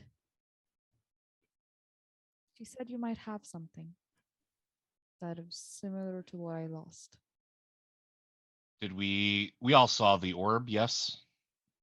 Yeah, y'all didn't necessarily see what's in each person's orb, though. You saw colors and things of that nature, but you didn't see whatever item was in the orb. Well, I do have lots of things. And perhaps we should walk after Ulfir and talk. I think we've reached an accord, and well, I will do my best not to insult your home anymore, Glyx. I apologize. Thank you. I'm sorry, I'm so snippy. I don't know what's gotten into me today. I'm gonna wild shape back into a panther and walk up next to Ulfir just so I'm a little bit bigger. I'm not so small. Like, she's a very large panther. Okay. And y'all head to find foodstuffs? Yeah, I think we'll just trail after Ulfir, who seems to be on the scent of something that he really wants. I am searching for meat and the sticks that they are undoubtedly upon. I glance around towards Glyx and Z, and I say, "Is there a place here that sells cotton candy?" My ears will immediately perk straight up, and like I'll purr loud, and I will try to scoop her. Actually, Kismet, roll me a perception check as well. I'll let you, but let me roll. Should I close my character sheet? No, here it is. Perception? Yep. 15. Excellent. Kismet, there's plenty of places that sell cotton candy. You do not need to be shepherded. However, what you do notice is that someone is tailing you. You look back over your shoulder and you see a figure sort of dip back behind the crowd that is following along. You see a elf carnival worker on stilts throwing candy around to the kids, and this On figure, stilts? yeah, it's like got a bag of candy on their person, and it's just throwing candy, and the kids are going wild. And when you see like this person, they dip behind the kids who are crowded around. From the looks of it to you, based on that perception check, another bird-like creature. Here's what I want to do. I'm gonna drop my little teacup Mm-hmm. on the floor. It's gonna sprout 2 legs. And I'm gonna have it sort of try tail that creature. And I'm just gonna very softly murmur to whoever's next to me. I think it's Glyx now. That we're being followed. Come on. And Oh, do like look! Kitty And chirp. I point at the big guy on the stilts and I say, I want to go see what's happening there. And I'll walk towards where the... Will you walk, or are you gonna let me scoop you? Oh, yeah, sorry. I'll let And you I'll like scoop look me. at Z and be like motion, like Z gonna hop on or what? well, Z was right there too, right? Right. Yeah, y'all were all walking away as Yeah. a crowd. Well, because Kismet said she turned to Z and Glyx. Z is gonna shake his head at you, Glyx, just slightly, and say to Kismet, "Did you see who it was?" Look like another bird. I don't want to lose him. Let's go. Okay. I'm gonna nod, and as I start walking, I'm gonna cross in front of Ulfir, who's tall, and I'm going to cast Disguise Self to turn myself into one of these little kids that's running around picking up all the candy, because I'm about that height, right? Sure. And just sort of like start to like fall back behind the group as they continue forward, looking for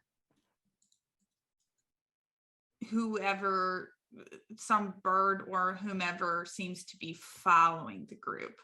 So now, was this noted? Like, who has been told about this at this point? I suspect y'all all see this happening because y'all are all pretty much I think here. So I don't know if Elifor and Ulfir heard the conversation. You probably saw us like having this quiet like moment, and then Z just turns in front of Ulfir and just starts drifting backwards. Ulfir just shakes his head. Meat.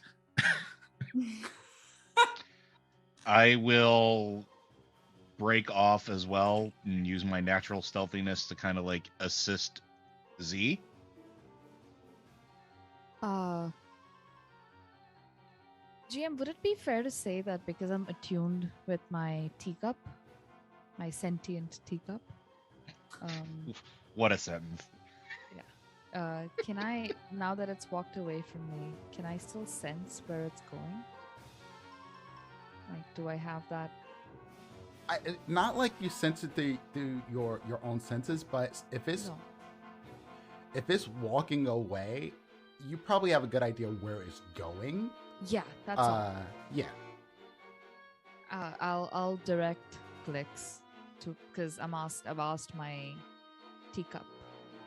I'm gonna kitty Follow. chirp real loud, like, you know, the little burp that Uh-huh. cats do. I'm gonna do that loud enough that Ulfir hears me, and like tap him on the back of his calf with my tail, like this, just to try to get his attention enough to follow me, because I feel like it's important, and I know he's being one track minded, but I'm trying to alert him that we need to move for a second. He Okay. nods and follows suit.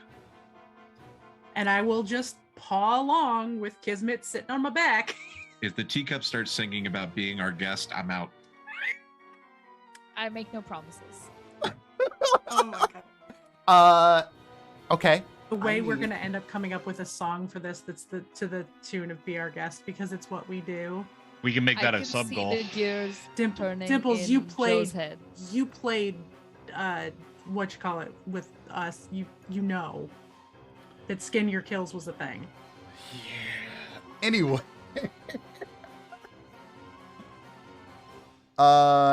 You know what I'm gonna have you do? Z, you've shrank down to, well, not shrank down, but more I like don't shrink. I just transform. you look like a surly teenager now, essentially. No, I'm like 3 foot tall. I'm like yeah, a you're a small fairy. I child. forgot you're a fairy. Yeah, you're Like not- that's what I was saying. Yeah, yeah. Like No, I, yeah, I'm you gonna look like a change into child. There's a bunch of Because other he's running children around here. around you, and they're all like going buck wild for this candy, right? Yeah. And I'm roll me- using that to like move back to try Yeah. to like look for someone. Yeah. Roll me a perception here. Okay. Perception. My fucking god, I can't roll. And Wow, you dig get through clocked these in the side of the children, head with a Jolly Rancher. and it is a lot going on here. There's too much candy. There's I too much hate going kids. on. You can Okay. barely move through them. This is honestly, this is probably just pissing Z off. Yeah, it is. It is 100%. And It's like, why did I do this? Kismet, whoever was here, you riding along Glyx's back, you don't see them anymore. You don't see anyone that looks like them.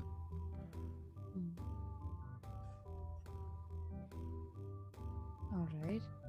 Does Elifor see anything? So I am going to use my eye for detail. So I'm going to make a perception check so I can spot a hidden creature or object. So I'm going to try to looking specifically for anybody who is trying to blend into the crowd, that, you know, basically trying to find somebody who is doing what we're doing, essentially. Yeah, please. Oh my God, Shit. Carso, why? Only a 13. Let me do. Could I? Oh fuck! You already rolled. I keep forgetting to do this. What are you gonna do? Guidance. Yeah, a little late for that now. Yeah. Okay. Especially because I've already like stealthed it off and blended into the crowd. Yeah. What you notice, Elifor, is that you see Z basically having a bad time with all these kids. Glyx and Kismet are looking all around. Ulfir just looks hungry. And Ulfir, you still smell the sweet smell. And you figured out what it is now. This is like those giant turkey legs. You smell it. It smells well seasoned, delicious. It is just all up in your nose. But Elifor, as you're like moving around through this crowd and trying to get through the kids, you notice one of the kids isn't picking up any candy.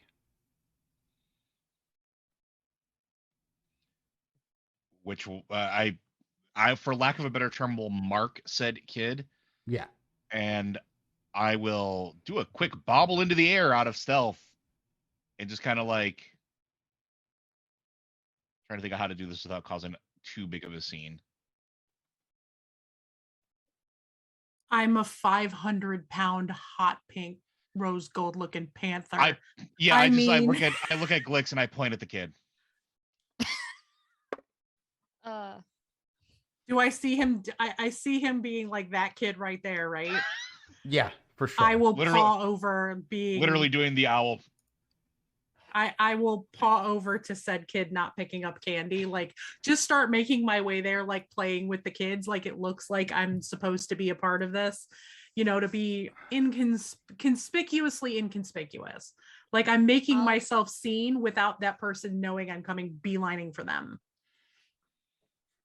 And Is what I want to do. it looks like Do I notice?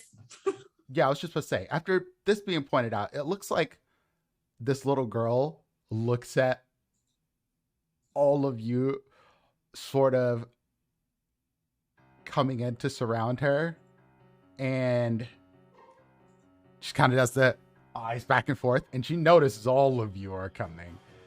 I'm smiling widely, fangs fucking out. Go ahead. I am gonna before, because I'm like, oh, this motherfucker's about to run away, and like if she is a little kid, like whatever, I'm pissed at all these little kids. I'm gonna cast Fairy Fire on her. You're gonna cast Fairy Fire, like, okay. Yep, I'm gonna make her light up purple, but like it won't hurt her. Like, in fact, it'll probably just delight and magic a real little kid to suddenly start glowing purple. Yeah, all of the kids are going to be super, super impressed. Okay. So I look around, still smiling, and start clapping. Amazing. It has to make a dexterity saving throw. okay. Let's see. Dex save. For those of you watching at home, so far we have threatened a squirrel and are hurling magic at a child, so welcome to our adventures. It's just gonna light up purple. It's not gonna hurt it. We all know it's not a kid, so Do we? shut up. I just pointed the odd one out. I'm not doing anything. Yeah, I was Z literally security. just trying to paw over and like Z's like paintballing this person. Like, I'm gonna find you. Kid might be a diabetic. We don't know. We're very ready, shoot, aim kind of people, which I love about us. Ready, shoot, aim. That is actually perfect for you all. Can we call that let's this see. episode? Like that. Hold on, there I we can't go. do it right now. Ready, shoot, aim. Ready, Yeah. shoot, aim.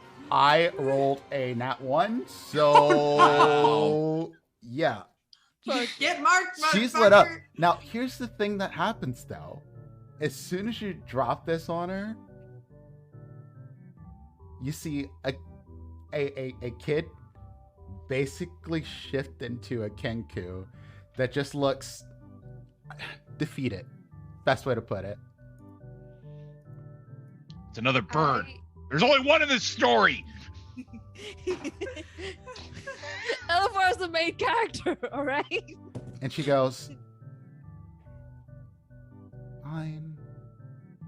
Fine, come along. And the voice doesn't, I mean, it's a Kenku, Yeah. but it a sounds mimic. a smooth, masculine sounding voice. But this Kenku seems to be female.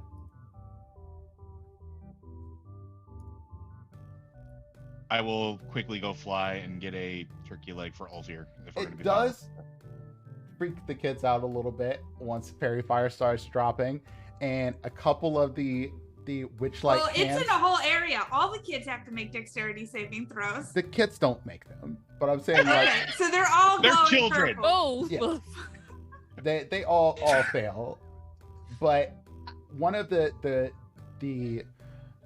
guards there look at you, and do you stay a kid when you do this? Well, how does the guard know that I did it? It's verbal. There's a bunch of just screaming kids running around. How do they know that one of the kids in the area did it? I feel like Z's being fairly obvious with the fact that Z is annoyed, and I. Yeah. Yeah, but how do they know I did it? I'm just saying. Can we give Red a performance check to see how well? Here's the how well? thing. I rolled perceptions for the 2 guards that are there. Okay. One got a 18, one got a 20. Ooh. They notice you. Plus the fact And it that also Z's- didn't help that there was a giant pink panther, a large furbolg, a vampire, Yeah. and a bird swooping in on a little kid. It made people a slight bit nervous. You know, when you yell out, light the little fucker up, I mean, So my question to you remains, I mean, do who you hasn't stay wanted in to do that in a child Toys R form Us? as you do this? Employee. Sure. Yeah. And these security start to come for you specifically, Z. Okay. now remember, you're on the Brute Squad. I know. I'm just He is so the Brute tempted Squad. to start screaming "mommy, mommy" and cry about it to make them look Do it. bad. Oh my god. Do it. I'm surrounded by monsters. This is what this game is. Okay. So, yeah, I want. Well, okay, wait. The Kenku said like, "Okay, follow me." Yes. All right. So the Kenku is like, okay, like whatever. I don't really want to drop this fairy fight. Well, okay. I don't know how sincere I think this is. Like, I think there's a good chance it is sincere because she looks kind of defeated. But I'm like, what if this motherfucker is just trying to trick us and like then get away just after we finally caught them? And I don't want to drop the fairy fire because it makes it easier to find this person. I mean, and everybody else. So I am going to, yeah. Oh fuck. What are you For doing? record, with Kismet on my back, I'm following the Kenku. I'm listening. Yeah. I'm just gonna, as you're following the Kenku, now that we've caught sight of who the Kenku is, I'm gonna lean down and scoop the teacup and I say, "Good job, Titania." And I put the teacup away. I'm gonna assume I clock that because you're sitting on my back. That's yeah, a name drop. I'm gonna drop my disguised self Okay. and just be like,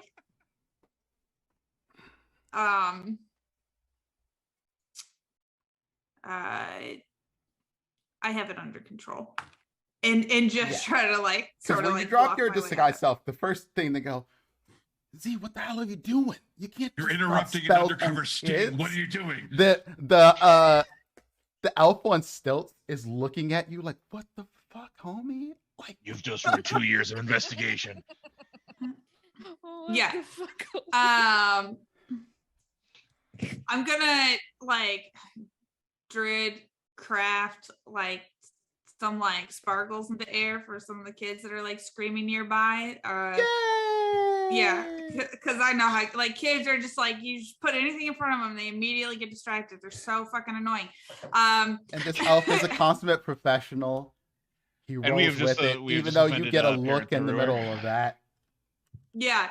And then I'm gonna shrug off my jacket and fly up to face level with this elf because he's on stilts, right? So he's like all the way up in the air. And I'm like, well, this needs to be like a private conversation. And I'll just say, look, this didn't hurt anyone. There's been someone following along, in fact, disguising themselves as a child. This is a security issue. So And the I also The King disguised goes, myself as a I'm child. right here. You can talk about me like I'm standing right next to you. Unless you're like whispering to this elf. No, and I flew up there to have like a quiet conversation with him so that like, because the kids are, you know, I don't want to disturb the kids further. So part of the reason that I even flew up there was to have like a quiet conversation. Nonetheless, this thing does respond with that same thing. I just reminded myself of what their perception score is. It is. I ignored them because like they don't work here. Whatever.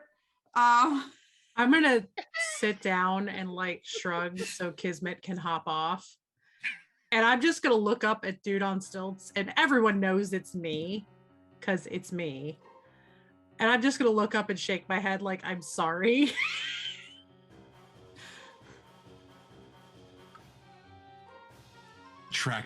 I've been tracking the smuggling ring, pushing black market pixie dust for 2 years. 2 years! And I'm gonna say, look, we're gonna go have a conversation with this person, find out what their deal is. There won't be any problems. I'll take care of it. All right, try not to pull any more stunts like that. Freaks people out. The kids are fine. I throw more glitter. Freaks me out. You'll be fine. And then I just fly down, put on my jacket, shrug in, zip it up a little bit, say, all right, let's go talk. One more question. Are all of you all's wings visible? Yes. Yes. No, mine are folded up in my pocket. You don't my count now. Mine are not. I think I like slung them and put my cloak over it, so. And one of the guards who was looking at Z goes, "You got a ticket?" I'll show you a clip, and I'll lift my cloak up so they can see the... You need to have those visible in case someone stops you like this. Some of them might not be so nice. And then he kind of looks over his shoulder at Z. Some of us aren't so nice. I like it when they're a little mean. Bite me, bro. I say, all right, and I'll, like, lift my cloak over his shoulder so that they can see the wings. A single wing is peeking up. Yeah.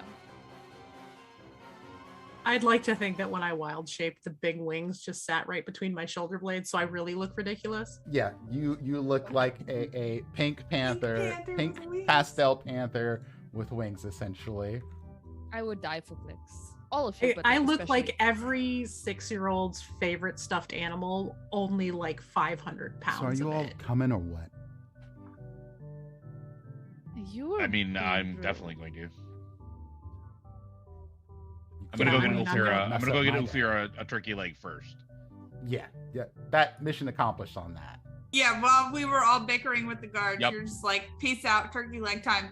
Yeah. Z will give a mock bow and extend an arm, lead the way.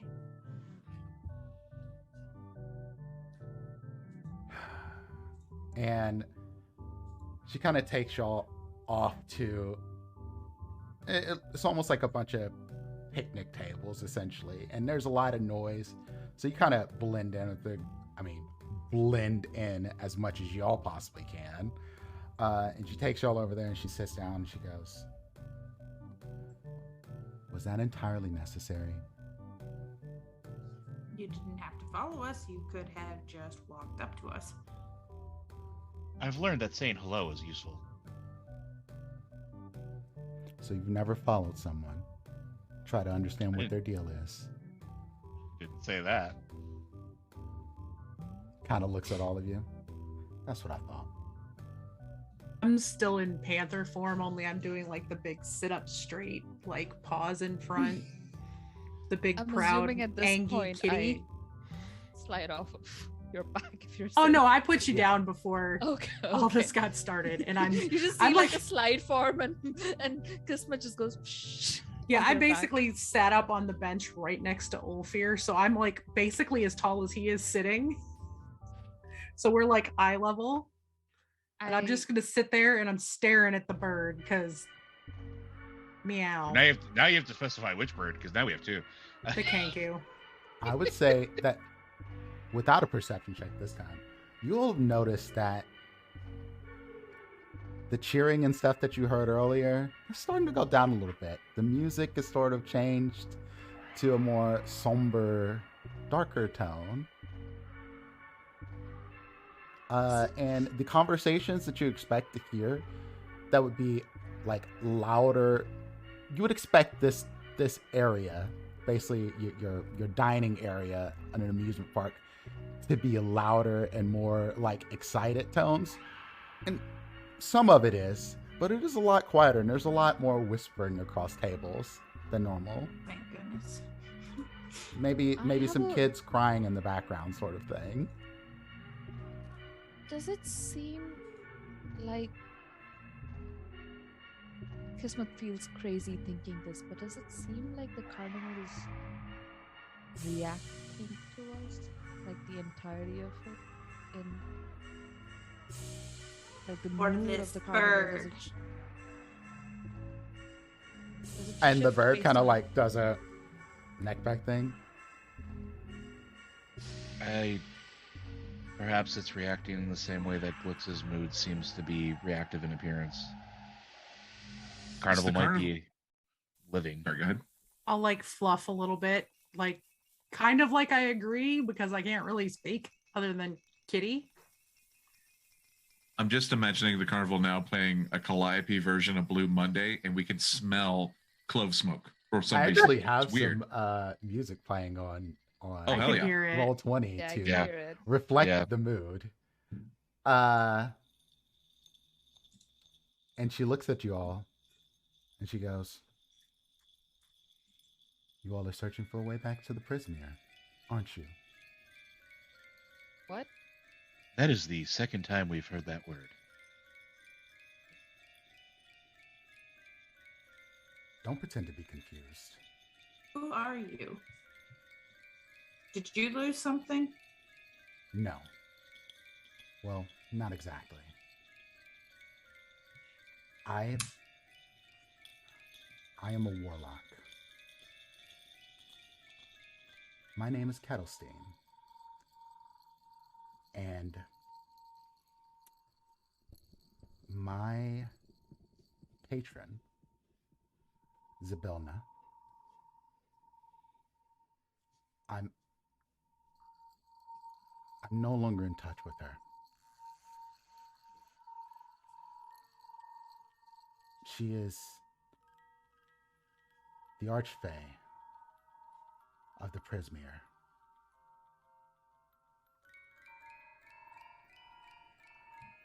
And I think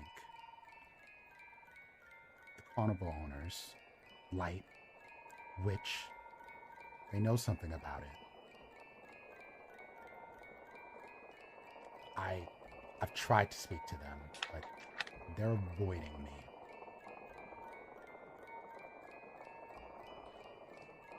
Why do you think they know? Well, my last visit here, I heard them say some stuff that made me wonder. And she goes, in a different voice this time, "Someone's gonna find out about this. They'll shut us down." And it's almost exactly like Mr.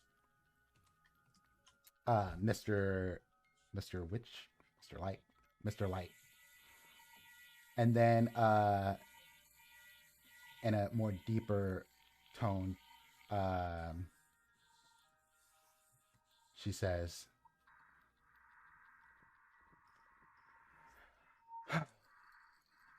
"No one's going to find out.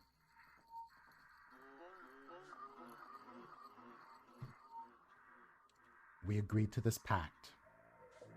Our hands were forced, but our eyes were wide open. We let the Hourglass Coven take what it wants, and in return, we stay in business. That's what you want, right?"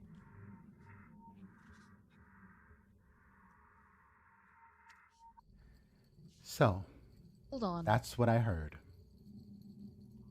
Hold on. You. I turned to Elifor. You said hags have a coven, right? And you. I turned to Z. Etna, she said there was another. Unlike her, but a hag. And I look at Glyx. It might be one of the hags that you ran into. I don't know that I ran into a hag. They can change their appearance. Maybe. And maybe that's why nobody knows who they were. Maybe. I mean, maybe is kind of like kitty chirps. Yeah. So why did you come to us?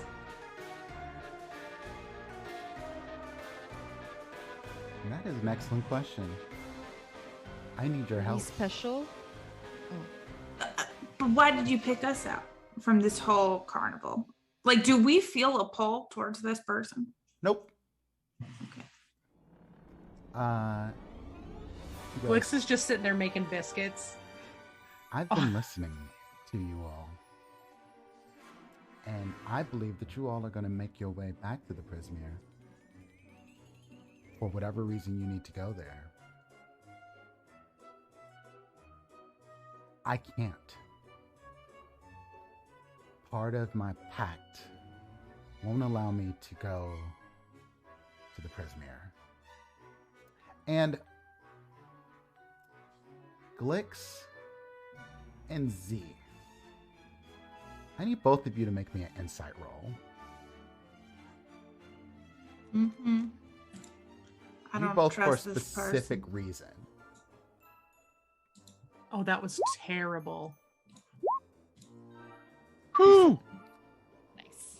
Bless Z, but that was Glyx, terrible. You know that Kinkus do pretty good mimicry, and this voice sounds like someone you know. You can't place it. Z, however, you do. There is a worker here at the carnival named Candlefoot, and the weird thing about Kinku and their mimicry is a lot of their words are mixed up in a multitude of different voices. But this whole time, she's been talking in Candlefoot's voice the entire time, which seems pretty odd to you. Except for the Mr. Light, Mr. Witch voices Except or whatever for, she yeah, said. which was basically like listening. What to does a recorder. Candlefoot do? Candlefoot is another Witchlight hand. He's a ticket puncher at the Hall of Illusions. Okay. He's a human. Probably teens, you remember him being a pretty pale kid, almost like graying skin sort of pale, which is part of the reason why you remember him. Because he kind of freaked you out a little bit the first time you saw him, because he looks like he's... The best way to put it is that he's losing all of his color.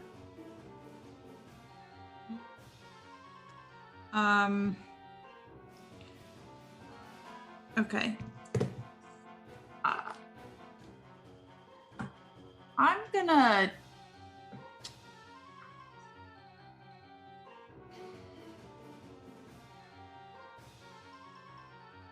sit down and I'm gonna say, well,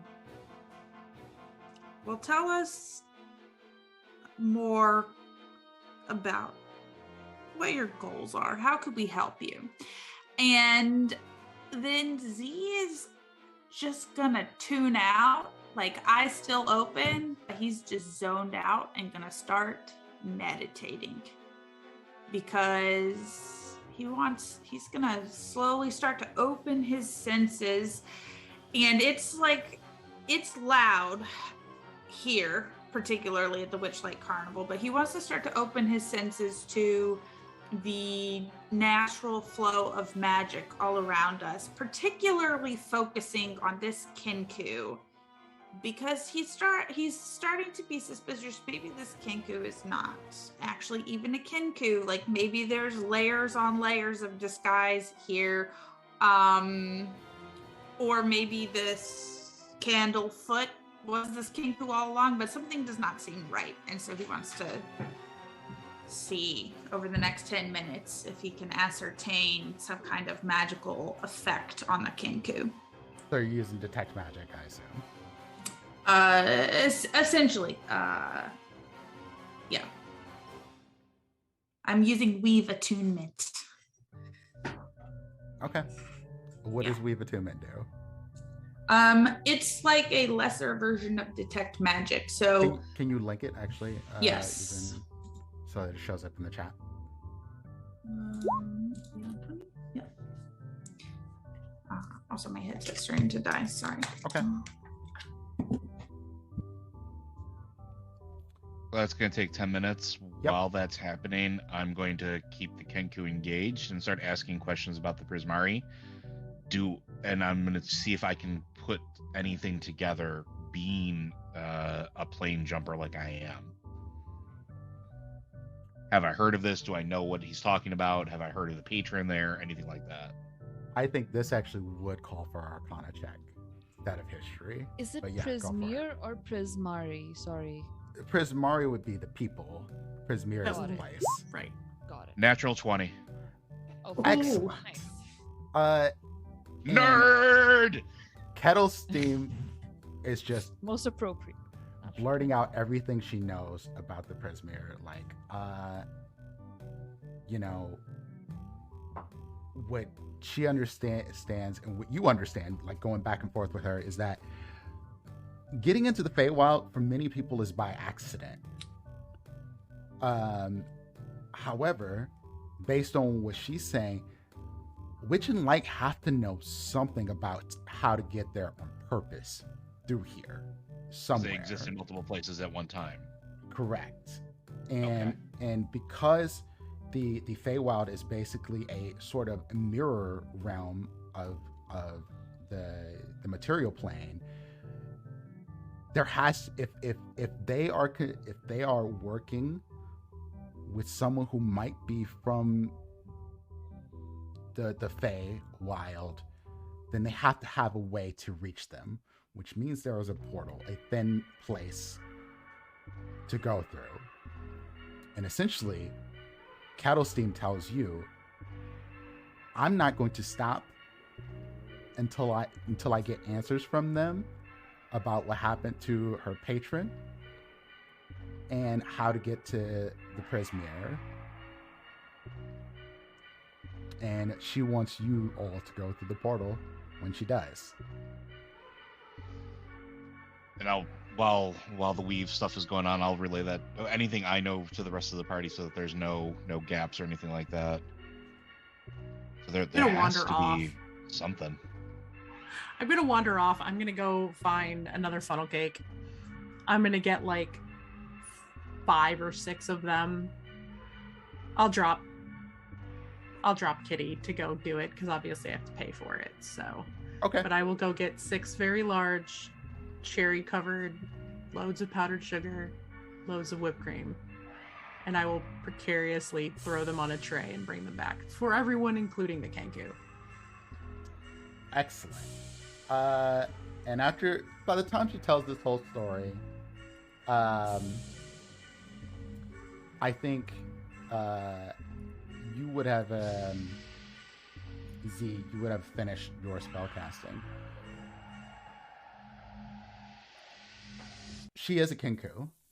Okay, it's not an illusion or something. No illusion.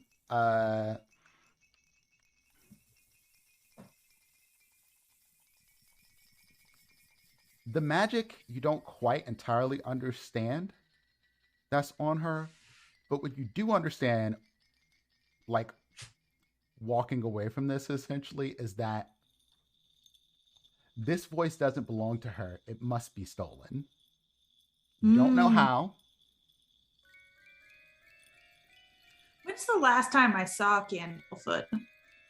Probably a day or two ago. Okay. you roll me a history check. DC 12. Nope. You know you saw him somewhere around the Hall of Illusions. I mean, he was a ticket puncher there. It made sense. Yeah. Okay. But I've seen him recently. Have you shared that it sounds like him, or am I just still sitting here in the dark one? I recognize that. No, I haven't shared yet. But as you come back, I'm gonna kind of open my eyes and sort of like let go of my concentration on the weave, and say, how do you know Candlefoot? And I hope that would probably jog Glyx's memory here of like, oh, that's that voice. It would. Does it?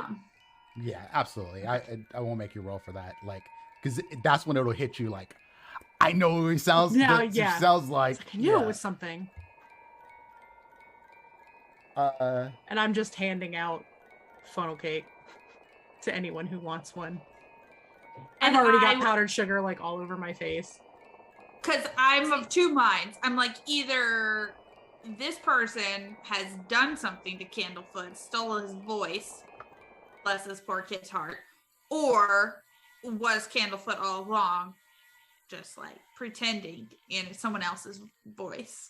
Or just heard the kid talking and talking and talking and it's just parroting it all back. No, I have feel through my magical senses that this voice is stolen from someone, so I'm concerned that she's attacking carnival employees as security, or maybe was just masquerading as a carnival employee all along, which is all that I care less about. I'm like, whatever. But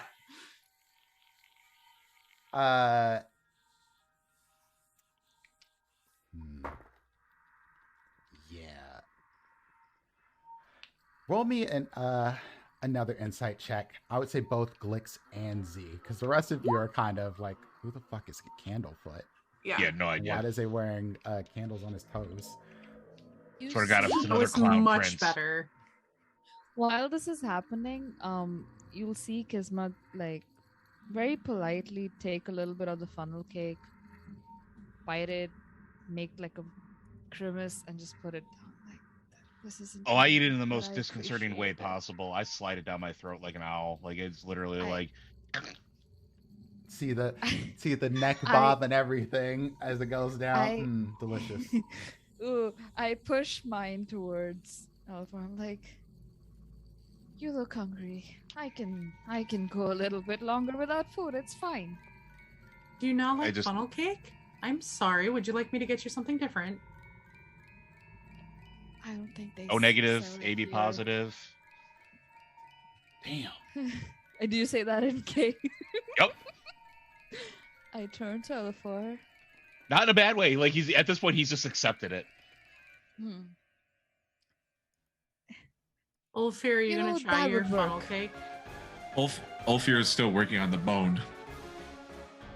Just it's gnawing like on a bone. dessert last. Yeah. Get all the marrow. Get the out. marrow.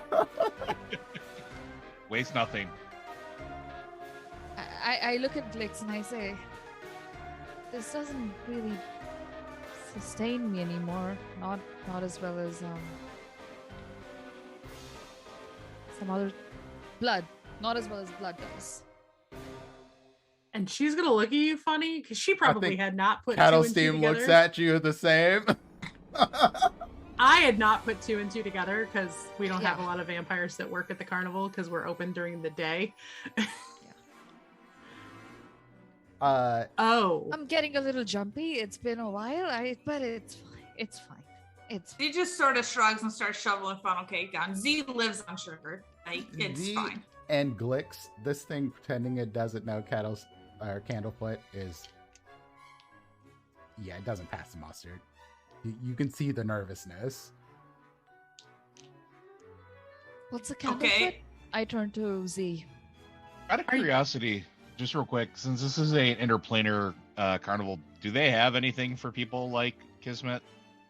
Interesting. Do we have a go Capri over to Sun the Say bag no. of blood? Say no. Make me suffer.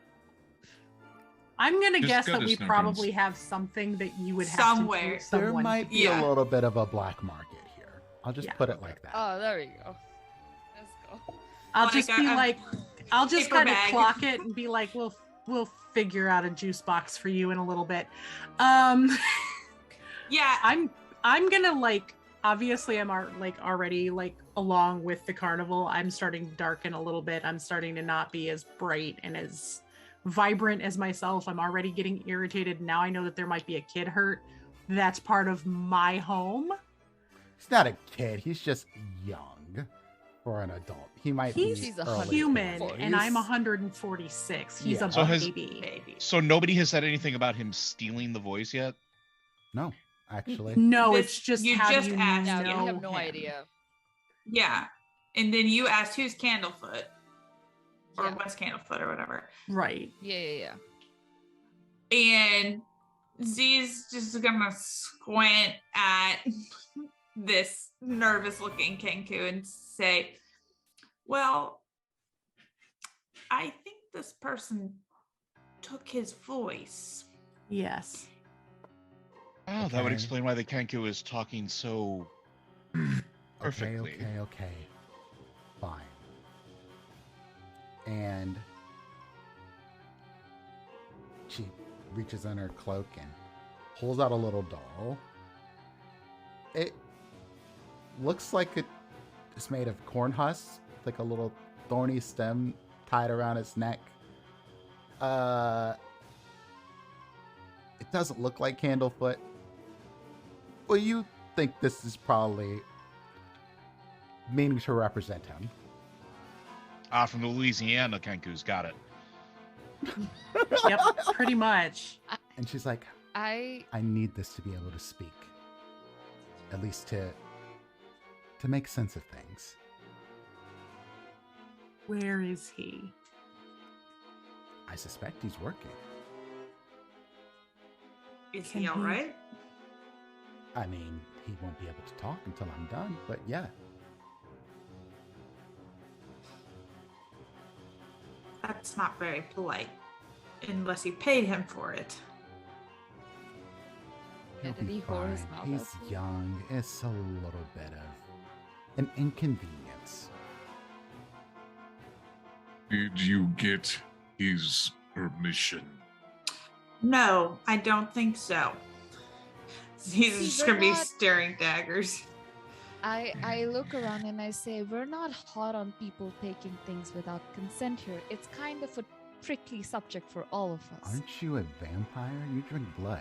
You telling me you ask before you drink everyone? I fucking do. To be fair, But she I hasn't won't drank any of anymore. ours, so, you know. Right. Well, if you want this, you'll have to take it from me when I'm done. Otherwise, you'll just have to wait until I'm done. I'm gonna immediately go back into Panther mode.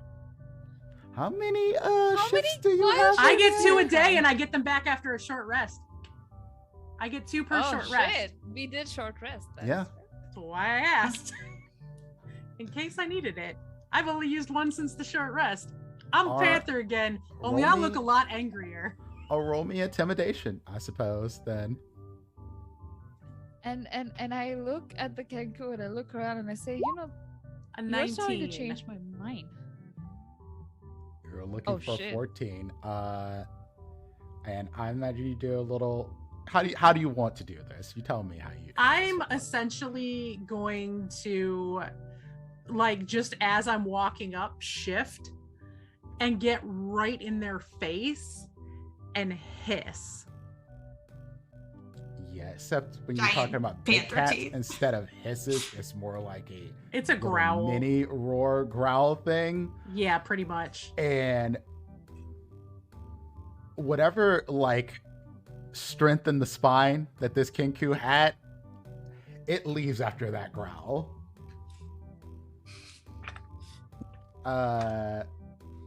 And pulls the thing from around her neck and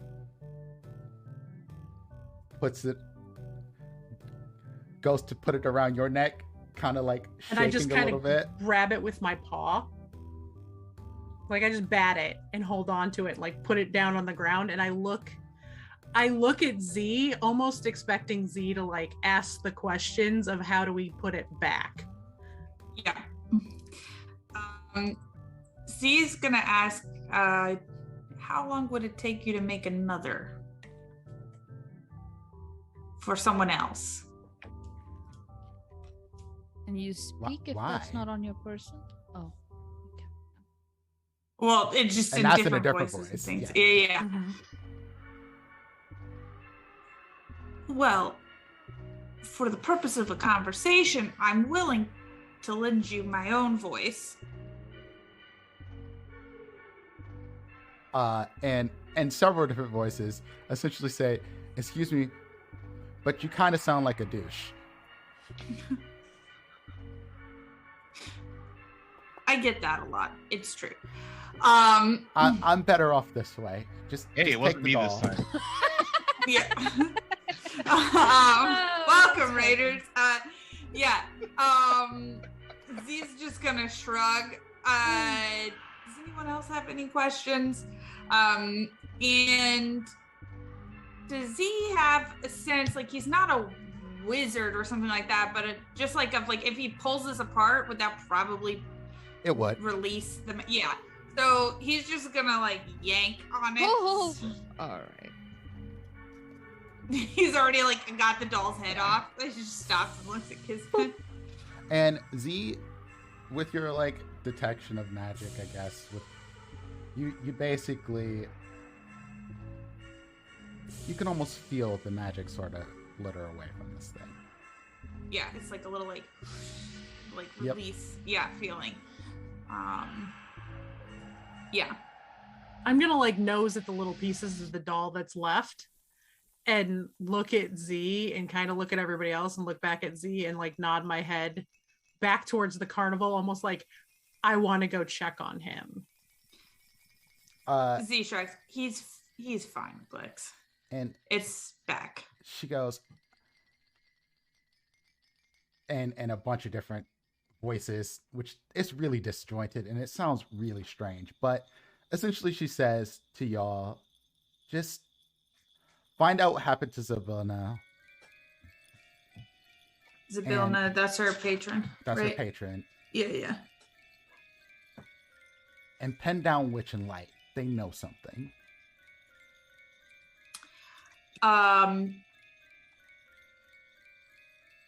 Do we, Glyx and I know roughly where Witch and Light stay, right? Yeah, you know where their wagon is. Yeah, that's what I mean. Okay. They usually don't let anybody in there. though. Sure. But we know like whereabouts. Okay. Yeah. I'll look around at the group again. Does anyone else seem like they want to ask more questions? I smile and then just look at the Kenku and I say, on the subject of consent, I'm feeling pretty thirsty.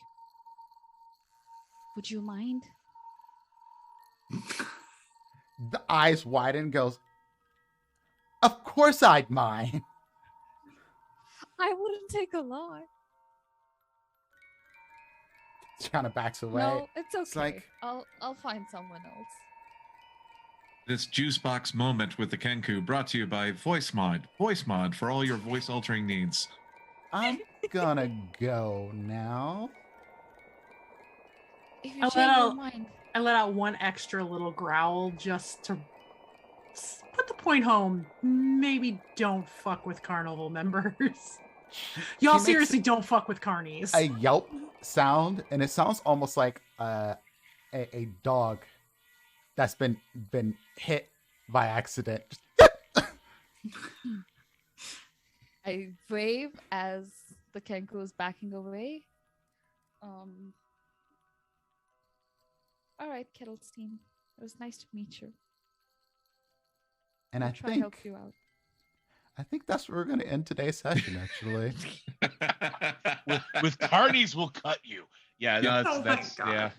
Carnies It's good will life cut you. advice. Don't fuck around and find out. Mhm. So thank you everyone Okay. for joining us today. Thank you, Dimples. Thank you Yeah, for thank all the you. raids. You, Thank Dimples. you to my cast here. We're gonna let them do their outros and let you know who they are and where you can find them as well. And let's go around the table, starting with Zero. Let me turn this Hi, music my off. name is Zero Somewhat Reynolds, disquieting. aka Sir Jester. I take the shape and form of the voodoo doll that Red is no doubt working on in the background. You can find me everywhere online at Sir Jester. I am an author, an artist, a maker, a TTRPG content creator, variety streamer, and ambulatory coffee vessel. That's it. That's the spiel. Sweet. Andrani. Oh, fucking always after Zero. It's the same order Always every week. while I'm recuperating from whatever bullshit's come out of his mouth. You're welcome. Hi everybody, my name is Indrani. You can find me on the internet as @Nonagon_Dice. I'm a handmade dice maker, TTRPG streamer, and co-founder of Daisies and Dragons, India's largest TTRPG community. I have a giveaway running with Kaz the DM. You can find that on my social media. You can win a handmade set of dice based on your character and character art for yourself if you want that, which I figured everybody does. But a second thing, Daisies and Dragons is currently having a one-page RPG week where we're trying 14 different TTRPGs on our Discord server. So if you're interested in trying out a bunch of different super awesome indie tabletop role-playing games, hop onto our Discord server. That is me. Cool. Next up is Joe. Hi, everybody. I'm Joe Perez, otherwise known as Loader on the internet. You can go ahead and find me on all the socials at LoaderZJ, LODURZJ. You can find me on Tuesdays on the Blizzard Watch Twitch doing our wonderful weekly podcast there, as well as some of the other podcasts that I help produce over there. And if you happen to find yourself in Western New York, I've recently become a shopkeeper NPC. Feel free to stop by Iron Buffalo, say hello to me. I will gladly make you a latte and try to sell you a lot of dice because everybody needs to be a dice goblin, so I don't feel bad about my addiction. Fair enough. Panda. Hi, I'm Awkwardish Panda. You can find me on the internet literally everywhere as Awkwardish Panda. I stream on Twitch Monday through Thursday starting at 10 a.m. Central. Big things going on. I am currently, after making everyone laugh, I am a nominee for the 2022 Gaming Awards LGBTQ Streamer Rising Star. There's a big article that went out about it this week. Go check it out. I retweeted it this morning because they pinged me at 8 a.m. Friday, be available Friday evening. We have a charity stream benefiting Take This. It will be Dimples and myself and Painting Pirate and Lonzo Gonzo and Fairbear and the Opera Geek, all being run through Soiree, a Waterdeep tale written by the wonderful Sir Jester. We'll all be dressed up. I will be in a suit. It is going to be fun over on the French Talks channel. All of it's going to be benefiting Take This. Be looking for tweets and stuff during the week. And that's kind of what I have going on. We start painting minis again on Monday for the first time in a couple of months. So yay. Ooh. Red. Hi, I'm Red. I can be found here often on this very channel because I am Dimples' manager and wife. Besides that, Two port decisions back to back right there. Y'all hear that? I'm kidding. I love me. You can find me on Twitter. I am a DM and writer. Sweet. And I guess that leaves me. Hi, I'm Prince, also known as Dimples of Dice around the internet. You can find me here and over on my sister station, Rolling These 20s. But tonight, you can also find me over on Vancouver by Night, doing a charity fundraiser for Jasper's Game Day. They're doing an all-day thing today, and I will be on at 9 p.m. Eastern. I'll be playing my character Jack Cato, who's now the Seneschal of Vancouver, and I'm going to be teaching some new kindred how to live their best on lives. And by best on lives, I'm going to be telling them what to do, and they're going to listen to me or else. It's going to be great. Yep. Also, I So wanted to add that episodes of this show are going up on Dimples' YouTube channel, generally on Tuesdays afterwards. So if you missed part of this show or if you missed the last shows, I will be putting it up in just a couple days, and that will be tweeted out. But other things to do before we leave. One, thank you to Roll20 for that's our VTT that we're using, and you'll see more stuff next week and the coming weeks that we'll have from Roll20, different battle maps, things of that nature. So thank them for allowing me to use their platform and allowing me to use some of the content that they have available. And please donate to our coffee. Again, all the fundraising that we do over on coffee will be going to our fine players here to make sure that everyone's getting paid a fair amount. And need your help to do that because I am not balling out of control, unfortunately. So thank you for any donations, bits, subs, all that jazz that came in today. It's really, really, really appreciate it. And I think that's all I have. Follow me on Twitter for all the rest of the stuff. Wayward Revelry. Thank Wayward you for your Revelry. support. oh my God. We More appreciate where we Word. More bits, ooh woo. Please. Wow. I cannot. Dimples, this is all your life choices that has led you to this moment. We're gonna go Please rate pay us Rivals for of more content Waterdeep. like this. Rivals of I Waterdeep. hate all of you. What did I do? Y'all are the Dimples worst. By voice. association, You are- encourage you're them. here. You do it.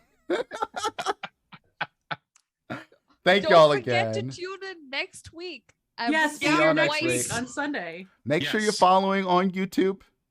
YouTube links in there, and yeah, do the follows and likes, shares, retweets, all that jazz. Yes. It helps. It really does. Even And if you thank you can't for coming donate, out. yeah, I was just gonna say, being in chat, lurking, participating in chat, sharing tweets, all that jazz. It matters, and we appreciate it. Take care of yourselves, and have a wonderful week.